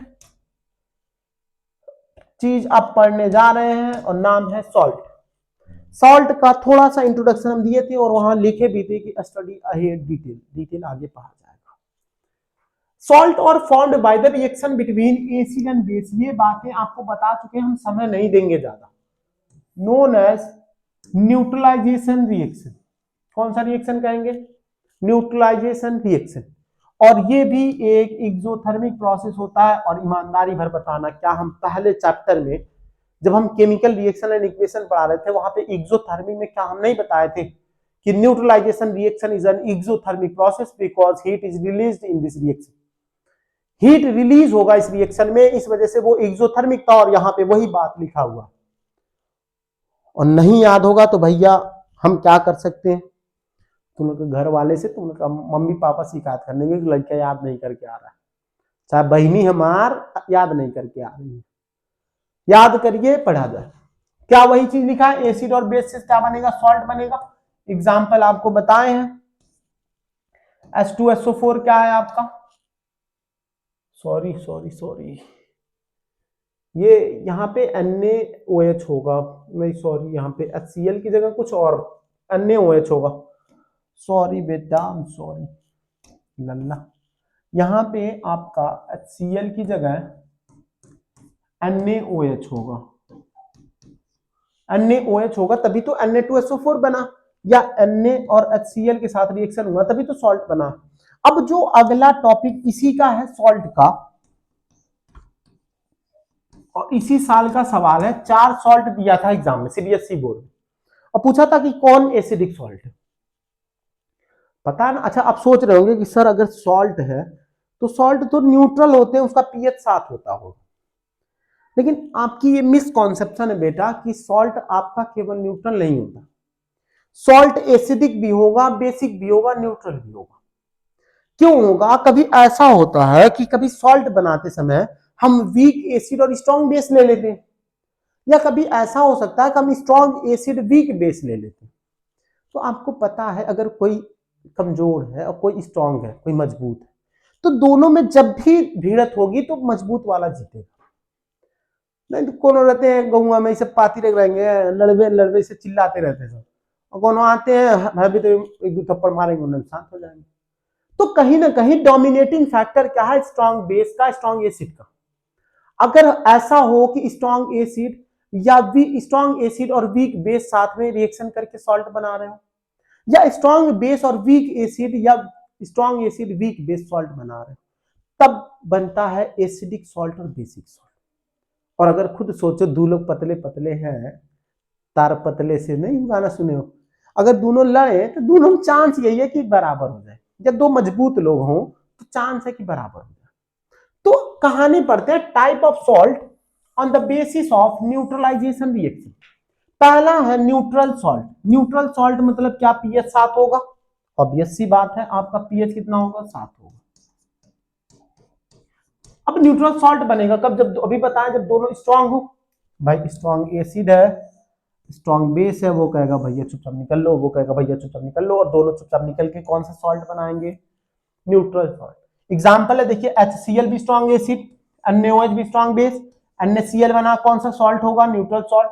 H2SO4 strong acid, KOH strong base, K2SO4 बनेगा सॉल्ट कौन सा, न्यूट्रल सॉल्ट। अब दोनों तार पतले से पिया आ गए हैं, दोनों वीक एसिड भी आ गया है और वीक बेस आ गया, दोनों कहेंगे लड़ ले लड़, दोनों पता चला दोनों लड़के गिरे पड़े। गिरे पड़े क्यों रहेंगे, आप खुद सोचिए, दोनों बराबर है तो गिरे पड़े नहीं रहेंगे। अब दोनों बराबर है फिर भी तब कौन सा सॉल्ट बनेगा, तब भी न्यूट्रल सॉल्ट ही बनेगा, और इसका भी पीएच कितना होगा, 7 के बराबर होगा। एग्जाम्पल जीता जागता आपके यहाँ है, अगर हम CH3COH एसिटिक एसिड का रिएक्शन अमोनिया से कराएं तो वो एडक्ट साल्ट बनाता, अमोनियम एसिटेट। अमोनियम नाम याद रखिएगा, इंपॉर्टेंट है नाम, वो वाले तो आप अभी आगे पढ़ेंगे, एसिटिक एसिड के बारे में इसका नाम याद रखिएगा, स्क्रीनशॉट करिए। आगे बढ़े, अगला है उसी का मतलब एग्जाम्पल पढ़ने वाले यहां पे, कि सर अभी तो आप बता रहे थे, अब बेसिक सॉल्ट और एसिडिक सॉल्ट का भी तो सुन लो। बेसिक सॉल्ट कब होगा, बेसिक सॉल्ट कब होगा, आप खुद सोचिए, कोई उसका स्ट्रॉन्ग बेस रहा होगा, उसी का तो नेचर डोमिनेट होगा, और जो स्ट्रॉन्ग होगा उसी का ही गुणगान होगा। और यही डार्विन की थ्योरी भी है, सर्वाइवल ऑफ द फिटेस्ट, और हमारे इंस्टाग्राम के आप बायो में भी देखेंगे यही लिखा हुआ, सर्वाइवल ऑफ द फिटेस्ट। जिंदगी में हालात ऊपर नीचे होंगे, उतार चढ़ाव आएंगे, आपको कभी कोई छोड़ेगा, कोई मजबूरी होगी, आप किसी को छोड़ेंगे, कोई आपको इग्नोर करेगा, और किसी के पापा आपको रिजेक्ट करेंगे, चाहे आपके घर वाले नहीं मानेंगे। ऐसी बहुत सी सिचुएशन आएगी, आप डाउन जाएंगे, लेकिन आपको उठना है, और वही है सर्वाइवल ऑफ द फिटेस्ट, कि जो सबसे ज्यादा फिट रहेगा वही सर्वाइव कर पाएगा। और वही चीज आपको करना है, अगर वीक एसिड है और स्ट्रॉन्ग बेस है, ऑब्वियस सी बात है कौन सा सॉल्ट बनेगा, बेसिक सॉल्ट बनेगा, क्योंकि स्ट्रॉन्ग कौन है, बेस है। और इसका पीएच अगर आप लिखेंगे तो पीएच कितना होगा, 7 से ज्यादा होगा, क्योंकि बेस का पीएच कितना होता है, 7 से ज्यादा। एग्जाम्पल है वीक एसिड है क्योंकि ऑर्गेनिक एसिड है, साथ में रिएक्शन करा रहे हैं NaOH स्ट्रॉन्ग बेस का और बनेगा आपका HCOO, Na जो होगा बेसिक सॉल्ट। अगला है कार्बोनिक एसिड, ये भी एक तरह से वीक एसिड है और वीक एसिड का KOH के साथ रिएक्शन कराएंगे बनेगा K2CO3, ये भी एक तरह का सॉल्ट है। और तीसरा है एसिडिक सॉल्ट, एसिडिक सॉल्ट का पीएच कितना होगा 7 से ज्यादा। और आप खुद सोचिए कि एसिडिक सॉल्ट कब होगा, एसिडिक सॉल्ट कब कहेंगे, जब स्ट्रॉन्ग एसिड होगा और वीक बेस होगा और स्ट्रॉन्ग वाला डोमिनेट करेगा, और डोमिनेट कब करेगा जब स्ट्रॉन्ग होगा। और यही चीज लिखा हुआ है कि स्ट्रॉन्ग एसिड का रिएक्शन किससे कराएंगे, वीक बेस से, और बनेगा आपका एसिडिक सॉल्ट। और एग्जांपल है HCl, वीक एसिड अमोनिया के साथ रिएक्शन करेगा बनेगा NH4Cl, एक सॉल्ट है। क्या आप भूलेंगे?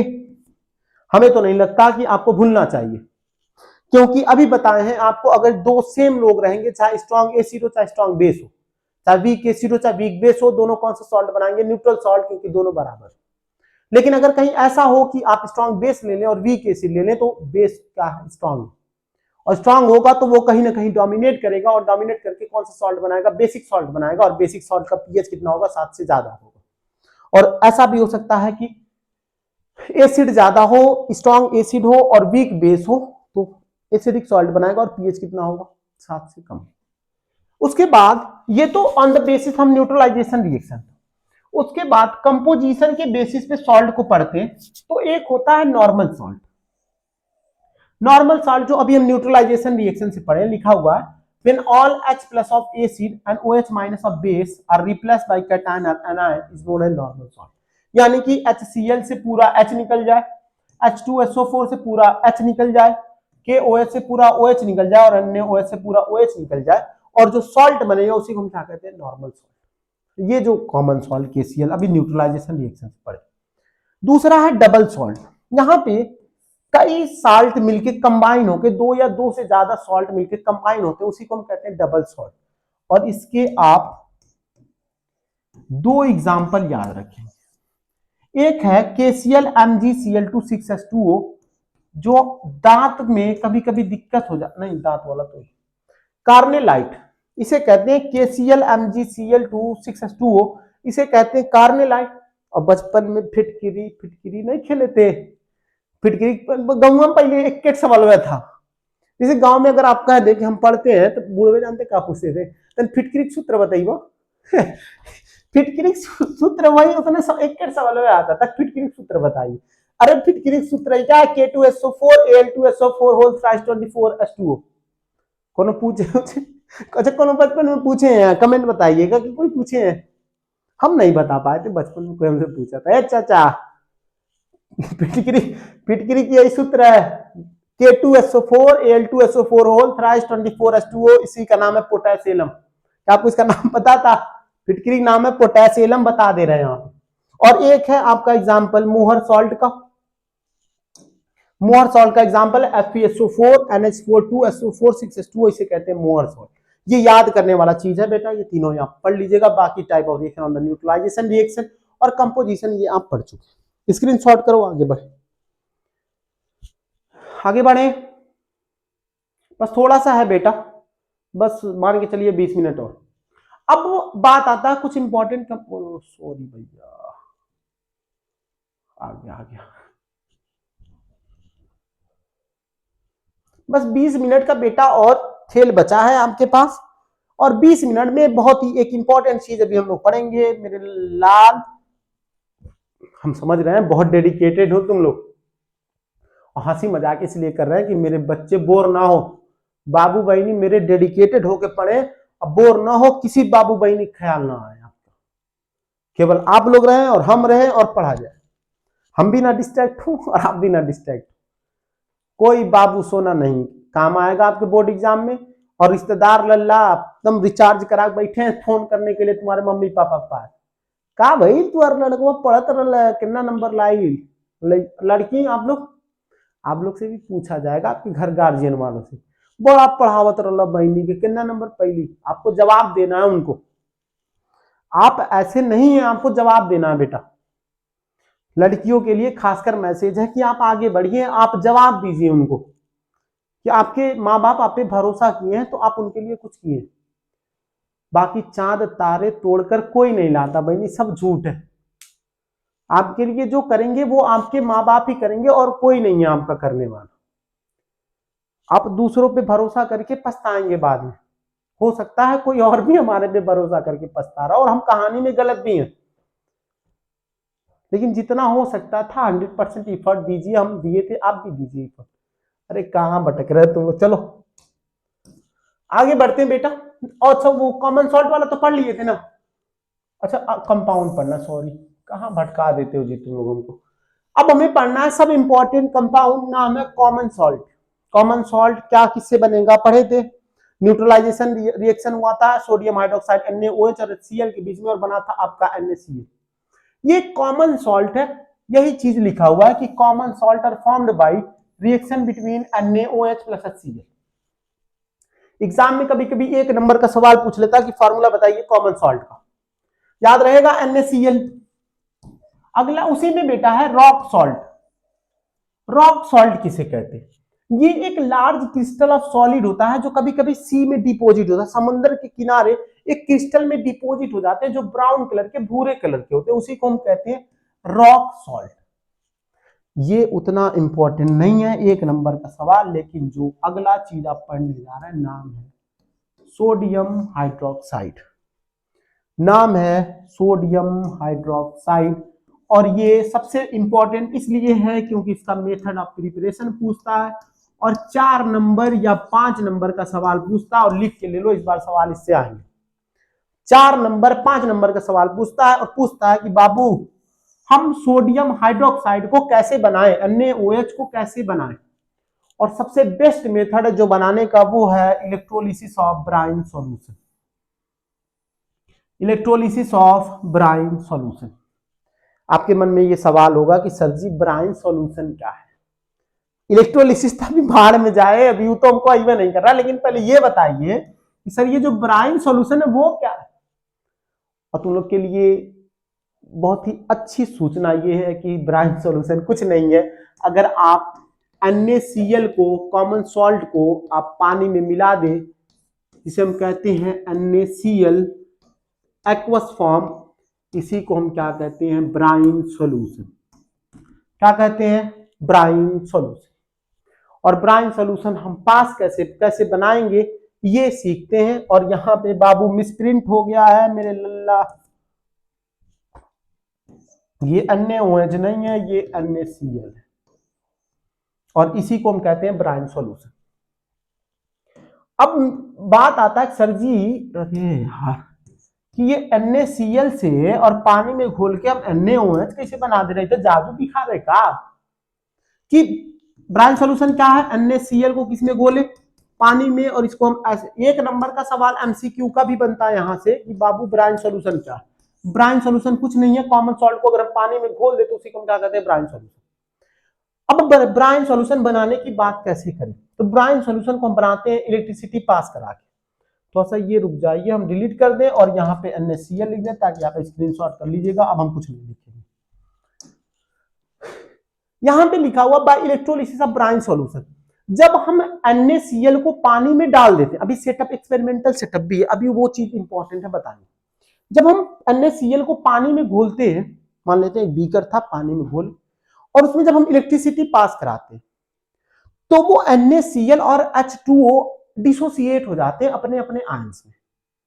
और आयंस में डिसोसिएट होने के बाद एक कैथोड होता है, एक एनोड होता है, और कुछ आयन कैथोड पे चले जाते हैं, कुछ आयन एनोड पे चले जाते हैं। नहीं बात नहीं समझ में आई होगी, पढ़ लेते हैं, आगे पढ़ते हैं। अभी बता रहे क्या है, लिखा हुआ है कि when electricity is pass through an aqueous solution of NaCl। कौन सा solution, aqueous solution of NaCl, मतलब NaCl होगा और ये एक्वस फॉर्म में मतलब पानी में घुला हुआ, called brine solution. It decomposes to form NaOH and H2 gas deposit at cathode। ये बात याद रखिएगा, अभी हम समझा रहे हैं क्यों कैथोड पे गया। Cl2 gas are deposited at anode। और आपका इसी प्रोसेस को हम कहते हैं क्लोर अल्कली प्रोसेस। और बहुत ही इंपॉर्टेंट टॉपिक आप पढ़ रहे हैं, फिर से हम कह रहे हैं आप हल्के में ना लीजिएगा। और ये कम से कम 4 नंबर 5 नंबर का सवाल पूछता है क्योंकि आपको सबसे पहले सवाल पूछेगा इलेक्ट्रोलिसिस ऑफ ब्राइन सॉल्यूशन, दूसरा सवाल पूछेगा कि ब्राइन सॉल्यूशन है क्या, उसके बाद वो भी अगर उनसे मन नहीं भरा तो कहेगा क्लोर अल्कली प्रोसेस बताइए, और इसी का नाम है क्लोर अल्कली प्रोसेस, क्योंकि आप यहाँ पे क्लोरीन भी पा रहे हैं और अल्कली भी पा रहे हैं। और यहाँ पे ये आपका NaCl है, NaOH नहीं है, ये NaCl। स्क्रीनशॉट करो, फिर अगले चैप्टर पे एक्सपेरिमेंटल सेटअप है वो बता रहे क्या है। स्क्रीनशॉट हो गया, आगे बढ़े।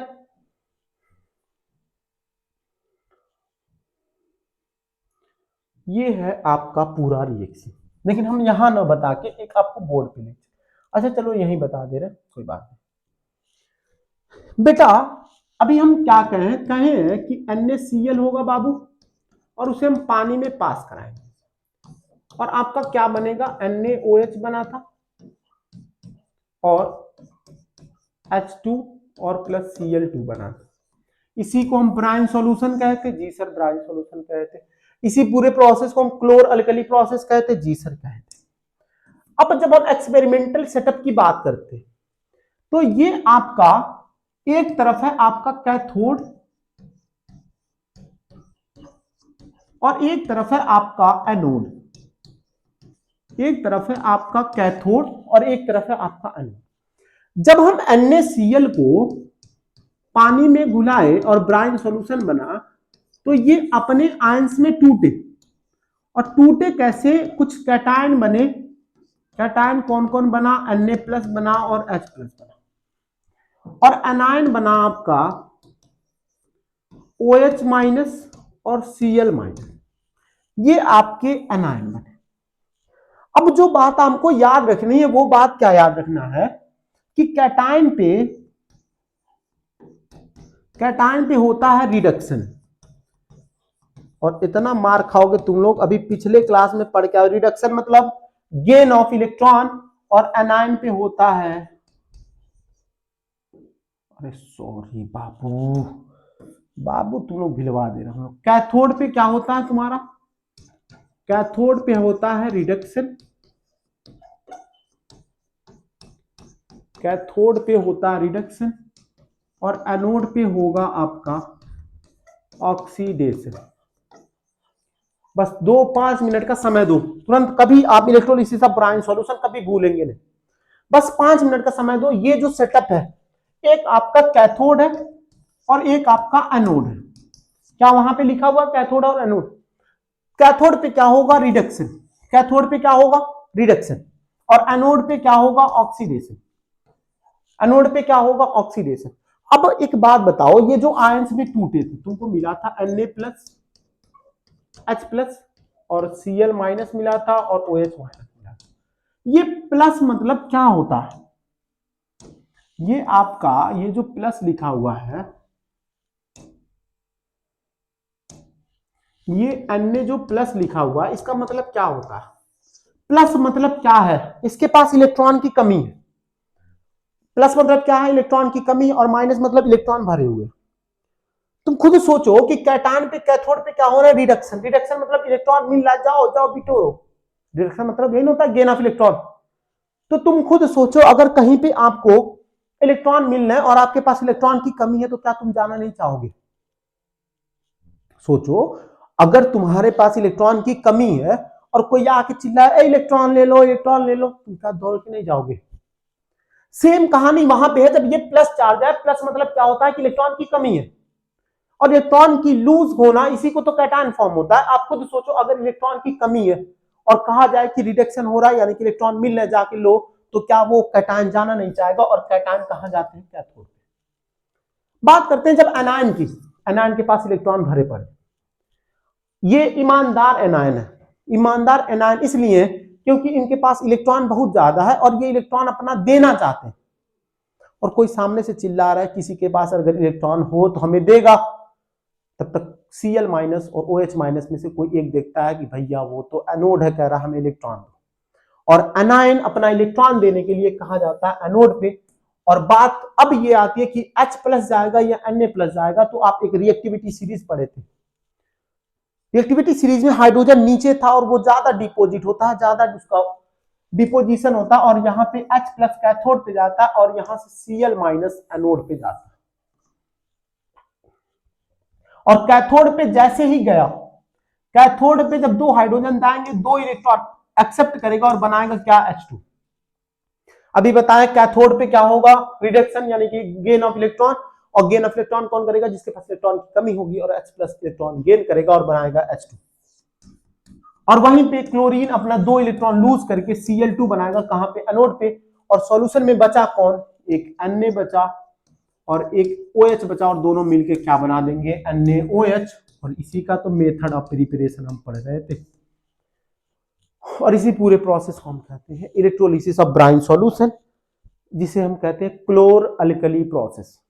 कोई दिक्कत है, कोई दिक्कत है, पढ़ ले। कैथोड पे रिएक्शन हुआ, कैथोड पे क्या होगा, रिडक्शन होगा। रिडक्शन के लिए कौन जाएगा, जिसके पास इलेक्ट्रॉन की कमी होगी, और इलेक्ट्रॉन की कमी किसे होगी, कैटायन के पास। सोडियम और हाइड्रोजन में रेस होगा तो हाइड्रोजन पहले पहुंचेगा क्योंकि रिएक्टिविटी सीरीज में नीचे होता, जल्दी डिस्प्लेस हो जाएगा और दो इलेक्ट्रॉन को एक्सेप्ट करके H2 बनाता है गैस। कहां बनेगा ये, कैथोड पे। एनोड पे क्या होगा, दो Cl माइनस अपने दो इलेक्ट्रॉन को लूज करेंगे और लूज करके Cl2 बनाए, बाद में H2Cl बना और जो सॉल्यूशन में बचा वो NaOH। और NaOH बचने के कारण सॉल्यूशन होता है बेसिक इन नेचर। ये था आपका पूरा क्लोर अल्कली प्रोसेस। और यहां पे पढ़ लो क्या लिखा है, लिखा है after electrolysis solution will be basic, pH is greater than 7 because NaOH will remain in the solution। ये है आपका डायग्राम, इंपॉर्टेंट है, डायग्राम देख लीजिएगा। यहाँ पे देखिए H प्लस कहाँ जा रहे हैं, कैथोड पे जा रहे हैं, लल्ला जा रहे हैं, नहीं जा रहे हैं, अच्छा थोड़ा सा बस 10 मिनट और, समझ रहे हैं। एक बार क्षमता नहीं है आपकी पढ़ने, लेकिन जैसे 2 बार 3 बार करके पढ़ लो ना, दिन भर में 3 बार देखने जा सकते हो बाबू को अपने। लेकिन ये है कि लेक्चर को 40 मिनट देखे, फिर 40 मिनट बाद में, 40 मिनट बाद में, 1 घंटा 40 मिनट का है। ये करो तुम लोग, बाबू 3 बार देखने जाओगे, लेकिन ये नहीं कि 3 बार में सर जी लेक्चर देख लो। चलो, और ये देखिए Cl माइनस कहां जा रहा है, एनोड पे, और सॉल्यूशन में ये दोनों हम तुम एक, अरे सॉरी, ये NaOH बॉन्ड बना लेंगे और बचेगा क्या। NaOH की यूजेस की बात करें तो ये डिटर्जेंट और सोप बनाने का काम आता है, और इस वाले चैप्टर में यूजेस बहुत ही इंपॉर्टेंट है, यूजेस बहुत इंपॉर्टेंट है, ध्यान से पढ़िएगा। सोप एंड डिटर्जेंट के काम आते हैं, पेपर मेकिंग के काम आते हैं, और आर्टिफिशियल फाइबर में काम आते हैं। अभी इसके और भी अगले यूजेस जो पढ़ेंगे वो इंपॉर्टेंट है। आगे बढ़ते बेटा, स्क्रीनशॉट करेंगे, कर लीजिए, आगे बढ़े। अगला है बेटा कंपाउंड, पहला तो था कॉमन सॉल्ट, फिर आप NaOH पढ़े, अगला है Bl ब्लीचिंग पाउडर। नाम सुनो ब्लीचिंग पाउडर के, ऐसे नहीं ब्लीच उलीच करवाने जाते, शादी में रहता था खूब उज्जर उज्जर क्रीम लगाते हैं तो चेहरा और चमक आ जाए। तुम लोग भी तो पहले लगवाओगे, 4 दिन पहले ही, या 4 दिन बाद रहेगा जो तुम लोग लगवा लोगे। अगला हेडिंग है ब्लीचिंग पाउडर। ये भैया फॉर्मूला गलत कौन लिख दिया जी, बताइए, सॉरी, बड़ा जल्दी, बड़ा गलती हो, कैसे इस तरह हो गया ये बेटा, ये फार्मूला नहीं है इसका फार्मूला है ये वाला, कैल्शियम हाइपोक्लोराइट। भूलिएगा नहीं बेटा, वो पता नहीं किस कहाँ दिमाग था, थोड़ा सा मिस्टेक हो गया, बुद्धि नहीं काम किया होगा, कोई बात नहीं। ब्लीचिंग पाउडर का फार्मूला ये है कैल्शियम हाइपोक्लोराइट। बाद में तुम लोग ये नहीं कहना सर जी पीडीएफ देखना, तो कहना सर जी अब पीडीएफ हम गलत पढ़ाए, वो बेटा गलती है, ये Ca होल ट्वाइस नहीं है, ये CaOCl2 है, कैल्शियम हाइपोक्लोराइट। ब्लीचिंग पाउडर की बात करें कि हम ब्लीचिंग पाउडर को तैयार कैसे करते हैं, क्या आप एक स्लेक्ट लाइन पढ़े थे, याद है स्लेक्ट लाइन, चूना पानी मिलाए थे, combination reaction, CaOH whole twice. जब स्लैग्ड लाइन में हम क्लोरीन पास करा दें, क्या पास करा दें, क्लोरीन पास करा दें, तो बनता है कैल्शियम हाइपोक्लोराइट, और इसी का दूसरा नाम है ब्लीचिंग पाउडर। क्या है दूसरा नाम, ब्लीचिंग पाउडर। फॉर्मूला बहुत इंपॉर्टेंट है और इसका मेथड ऑफ प्रिपरेशन भी बहुत इंपॉर्टेंट है। क्या पास कराए हैं स्लैग्ड लाइन में, क्या पास करा दिए, स्लैग्ड लाइन में अगर हम क्लोरीन पास करा देंगे तो बनेगा CaOCl2, नाम याद होना चाहिए, CaOCl2। CaOCl2 इसका पहला नाम है, केमिकल नाम है कैल्शियम हाइपोक्लोराइट, और इसी को हम ब्लीचिंग पाउडर भी कहते हैं। ब्लीचिंग पाउडर की यूज की बात करें तो सबसे पहला जो यूज होता है वो टेक्सटाइल इंडस्ट्री में यूज होता है, कपड़ा वपड़ा बनाने। उसमें चमक लाने के लिए यूज होता है। अभी बताए थे चेहरा पे चमक कर लाना आपको, ब्याह 4 दिन बाद अजूबे लगाना। अब भल होते लगाइबा करते हैं, पता नहीं कैसन जो उसे हल्दी दीने पूरा जितना मेहमान में आ रहे थे सब लगाने लगते हैं। घर में पता नहीं कौन कमी उन लोग को रह गया होता है, कौन मेकअप बाकी रह गया होता है, कौन उन लोग का सेट होना बाकी रह गया था। लड़कों की बात कर रहे हैं, दूल्हा के लिए आता है बनाने ब्लीचिंग व्लीचिंग पूरा जितना रिश्तेदार है इतने हमारे लगा दे, इतने हमारे लगा दे भैया, रहे दो वो गम अच्छा लगेंगे आप। तो पहला क्या है, टेक्सटाइल इंडस्ट्री में यूज होता है कपड़ों की चमक के लिए। ये आपको केमिकल इंडस्ट्री में ऑक्सीडाइजिंग एजेंट की भी काम करता है और कभी कभी वाटर में बैक्टीरिया मारने के काम में भी आता है। Disinfectant of water to kill micro organism. और बेटा बेकिंग सोडा की बात करें या ब्लीचिंग पाउडर की बात करें, इसके यूजेस नहीं भूलिएगा, 2 नंबर का सवाल है। चाहे आपसे ब्लीचिंग पिछले साल बेकिंग सोडा पूछा था, ब्लीचिंग पाउडर का फॉर्मूला पूछा था, आप भूलिएगा नहीं बेटा uses of bleaching powder. High थोड़ा मोड़ा भूल जाना चलेगा, लेकिन यूजेस नहीं भूलना, बता रहे हैं बहुत ही इंपॉर्टेंट। अगला जो टॉपिक है बेटा वो NaOH भूलेगा नहीं, ये फॉर्मूला ये है CaOCl2 वाला, बाकी सब सही है। अगला एग्जांपल है, अगला कंपाउंड है बेकिंग सोडा।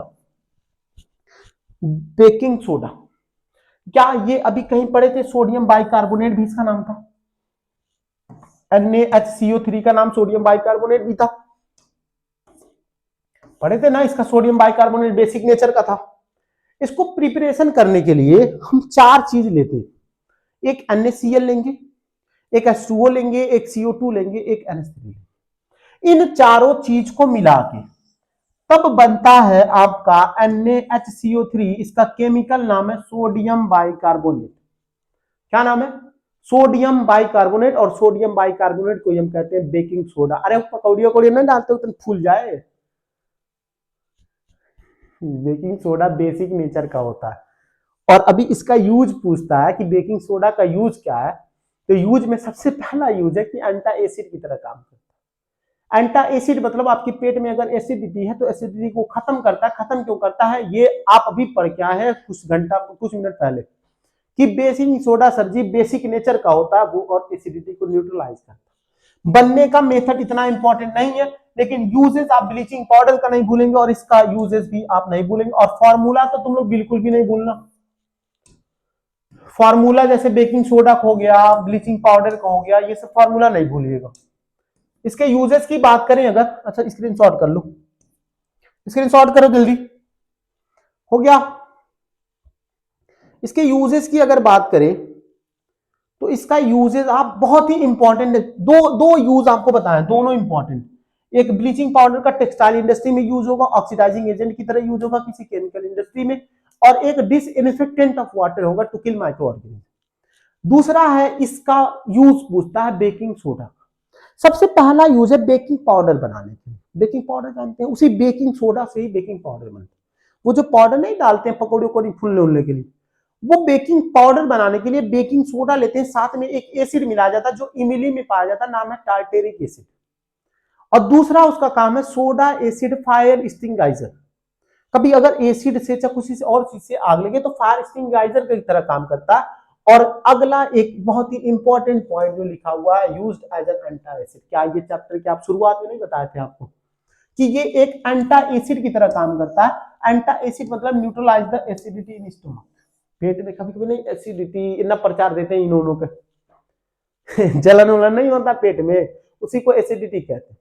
आपके पेट में एसिड बहुत ज्यादा मात्रा हो जाती है जब आप खाने में पानी पीते हैं, चाहे कुछ उल्टा सीधा खाते हैं, क्योंकि हमारे पेट में HCl होता है। और जब हम खाना खाते हैं और पानी भी खा लेते हैं तो एसिड पानी में थोड़ा कम काम करता है, और HCl को बुलाता है आओ आओ आओ हमारा काम करो, और खूब सारे HCl आपके पेट में हो जाते हैं। इसी वजह से आपको एसिडिटी हो जाती है, और एसिडिटी को कम करने के लिए हम बेकिंग सोडा का भी यूज कर सकते हैं। Used in soda fire extinguisher. और एक है आपका कि जब हम ब्रेड बनाते हैं तो CO2 गैस भी निकलता है बेकिंग सोडा। अगला है आपका वॉशिंग सोडा। फिर से बता रहा है, सबसे इंपॉर्टेंट इसका फार्मूला है Na2CO3 और कितने H2O, 10 H2O। वॉशिंग सोडा कितने H2O, 10 H2O। Method of preparation कुछ नहीं है, आप सोडियम बाइकार्बोनेट को अगर हीट कर दें तो आपको मिलेगा Na2CO3 जिसे हम कहते हैं सोडियम कार्बोनेट, और इसी को हम कहते हैं वॉशिंग सोडा। साथ में आपको मिलेगा CO2 plus H2O। Baking soda मतलब क्या, NaHCO3, वॉशिंग सोडा मतलब Na2CO3 और साथ में 10H2O लग जाएगा, ये है वॉशिंग सोडा। और ब्लीचिंग पाउडर क्या है, CaOCl2। यूजेज की बात करें तो यूजेज इसका उतना इंपॉर्टेंट नहीं है, लेकिन आप पढ़ लीजिए। ग्लास और डिटर्जेंट को बनाने का काम आता है। और आपको removing permanent hardness of water, ये क्लास 11th में एक हाइड्रोजन नाम का चैप्टर था, उसी में आप टेम्परेरी और परमानेंट हार्डनेस ऑफ वाटर पढ़ेंगे। और चैप्टर 4 में कार्बन कंटेनिंग कंपाउंड हल्का सा झलक देखेंगे। तो ये आपको परमानेंट हार्डनेस हटाने के काम में आता, और कंपाउंड एक बनाने का काम आता, नाम है borax. 3 uses, bleaching powder, baking soda, washing soda, तीनों का यूज आप पढ़ लेंगे, इंपॉर्टेंट है, एक बार रीड कर लेते हैं। Use in making baking powder which is a mixture of baking soda and tartaric acid. अभी बताए हैं आपको कि कौन सा पाउडर बनाएगा, बेकिंग पाउडर किसका किसका, बेकिंग सोडा और टार्टरिक एसिड। जब हम हीट करते हैं तो ये CO2 गैस निकालता है, एंटा एसिड की तरह काम करता है, और सोडा एसिड फायर एक्सटिंग्विशर। इसकी बात करें तो ये तो पढ़ चुके हैं, अब स्क्रीनशॉट करिए मेरे लल्ला मुन्ना, बस 5 मिनट और है।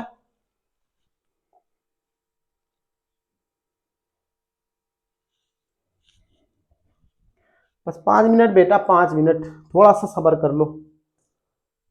अगला बेटा प्लास्टर ऑफ पेरिस, फिर से सबसे इंपॉर्टेंट, बहुत ही इंपॉर्टेंट इस चैप्टर का, तो यही सब खास बात है। इस चैप्टर में आपको छोटे छोटे टॉपिक दिए हुए हैं, जैसे ब्लीचिंग पाउडर हो गया, कॉमन सॉल्ट हो गया, इलेक्ट्रोलिसिस ऑफ प्राइम सॉल्यूशन हो गया, वॉशिंग सोडा, बेकिंग सोडा। अब अगला देखिए आ गया plaster of Paris. Plaster of Paris, इसका नाम है POP। क्या नाम है बेटा, POP। घर में करवाए होंगे कभी, घर में कभी करवाए इसे दीवार वाल डेकोरेट करने के लिए। ये बेटा होता है POP, और POP का जो केमिकल नाम है वो नाम है कैल्शियम सल्फेट हेमीहाइड्रेट। क्या नाम है, calcium sulphate hemihydrate. CaSO4 calcium sulphate है, और हेमी मतलब आधा और हाइड्रेट मतलब वाटर, नाम है कैल्शियम सल्फेट हेमीहाइड्रेट। और बहुत ही फिर से important formula CaSO4 H2O। 1 number का सवाल आपके लिए तैयार है।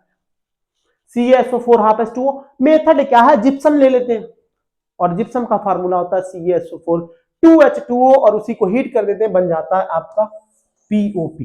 देखो यहाँ पे जिप्सम का फार्मूला, इसका भी नहीं कि इससे बन रहा है, इसका नहीं याद करें, इसका भी आपको याद करना। जिप्सम का फार्मूला क्या होता है, CaSO4 2H2O, और इसी को जब हम हीट करते हैं तो बन जाता है CaSO4 H2O, जिसको हम POP कहते हैं। यूजेस क्या है,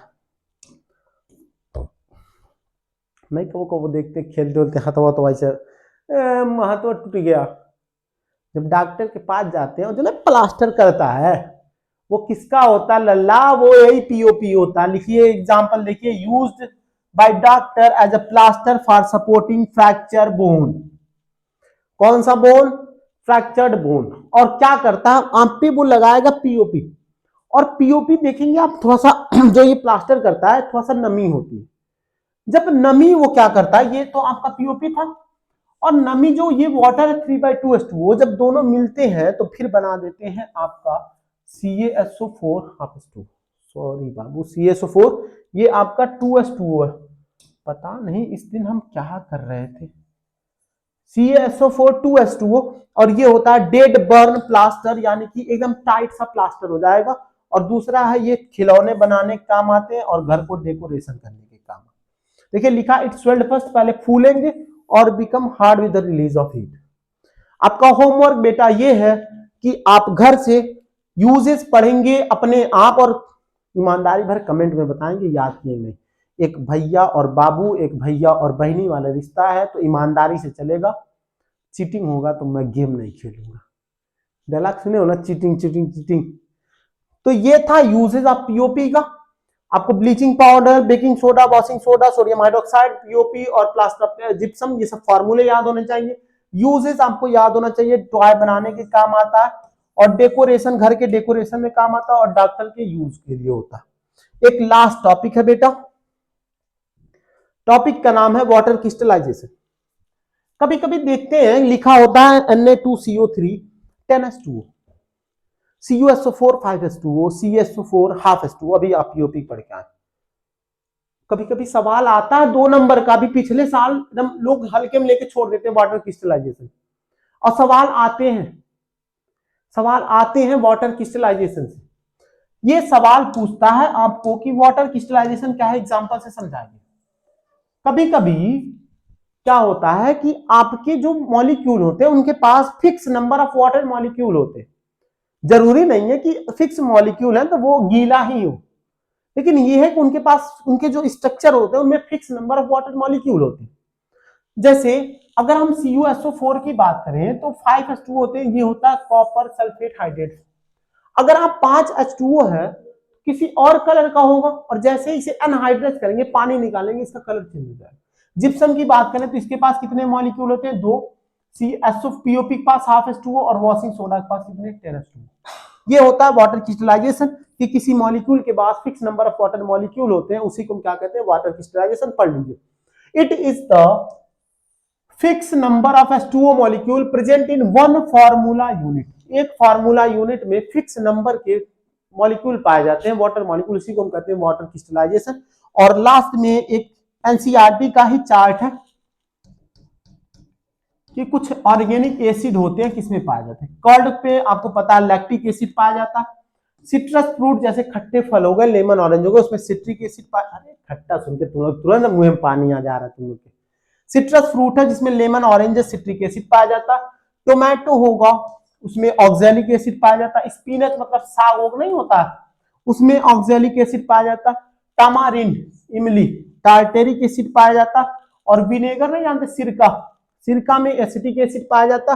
और एक लेट्यूस लीफ होता है उसमें फॉलिक एसिड पाया जाता। और अभी शुरुआत में जब बताए थे कि चींटी हो या मधुमक्खी हो आपको डंक मारती है तो नहीं कहते हैं घर वाले चूना लगा लो बाबू, चूना। चूना जानते हैं क्या, स्लैगलाइम, कास्टिक सोडा, स्लैगलाइम जो भी हो, क्यूकलाइम। कैल्शियम ऑक्साइड वो बेसिक नेचर का था। और ये जो आप स्टिंग में, जो आंट और बी के स्टिंग में क्या पाया जा रहा है, फॉर्मिक एसिड पाया जा रहा है। और फॉर्मिक एसिड है, और अगर आप चूना लगा लेंगे तो एसिडिटी को कम कर देगा और न्यूट्रल कर देगा। इसी वजह हमारे बूढ़े जितना है ना गांव के, आपके भी गांव के होंगे, वो सब साइंटिस्ट से कम नहीं थे। उनको पता था कि क्या एसिड है, किससे न्यूट्रल करना। तुरंत मधुमक्खी काटा, चूटी काट, चूना लगा लो। चूना क्या है, बेसिक नेचर का, और बेसिक नेचर का होगा। और इसमें मधुमक्खी में या चींटी में क्या पाया जाता, फॉर्मिक एसिड, इसी वजह से चूना लगाया जाता ताकि न्यूट्रल कर दे। दिल से बाबू ऐसे धन्यवाद आप लोग का, अभी तक आप पढ़ रहे थे। बेटा ये चैप्टर खत्म हो गया। आप नोट्स आप टेलीग्राम पे देख लेंगे, लिंक लगा दे रहे हैं, टेलीग्राम चैनल पे हम डाल देंगे, आप वहां से नोट्स डाउनलोड कर लेंगे। और थोड़ा बहुत अगर कमी रहे तो भैया है कोऑपरेट कर लेना। मेहनत कर रहे हैं बेटा, आप ही लोग के लिए मेहनत कर रहे हैं। अभी आपको 11-12 पढ़ना है, आप अच्छे लोग हैं, जानना जिंदगी में तुम लोग कुछ करोगे, करोगे ना बेटा। पढ़िए, अपने माँ बाप के लिए आप पढ़िए, मेहनत करिए, एक दिन आप कामयाब हो जाएंगे। और हम आपके साथ ही हैं, कोई भी जरूरत रहे, कोई भी कमी रहे आप मैसेज करिए, चाहे हमारा इंस्टाग्राम आईडी है, किसी पे भी आप मैसेज करिए, साथ रहिए बेटा। शुरुआत है, शुरुआती फेज में जो साथ रहते हैं वो हमेशा याद रहते हैं।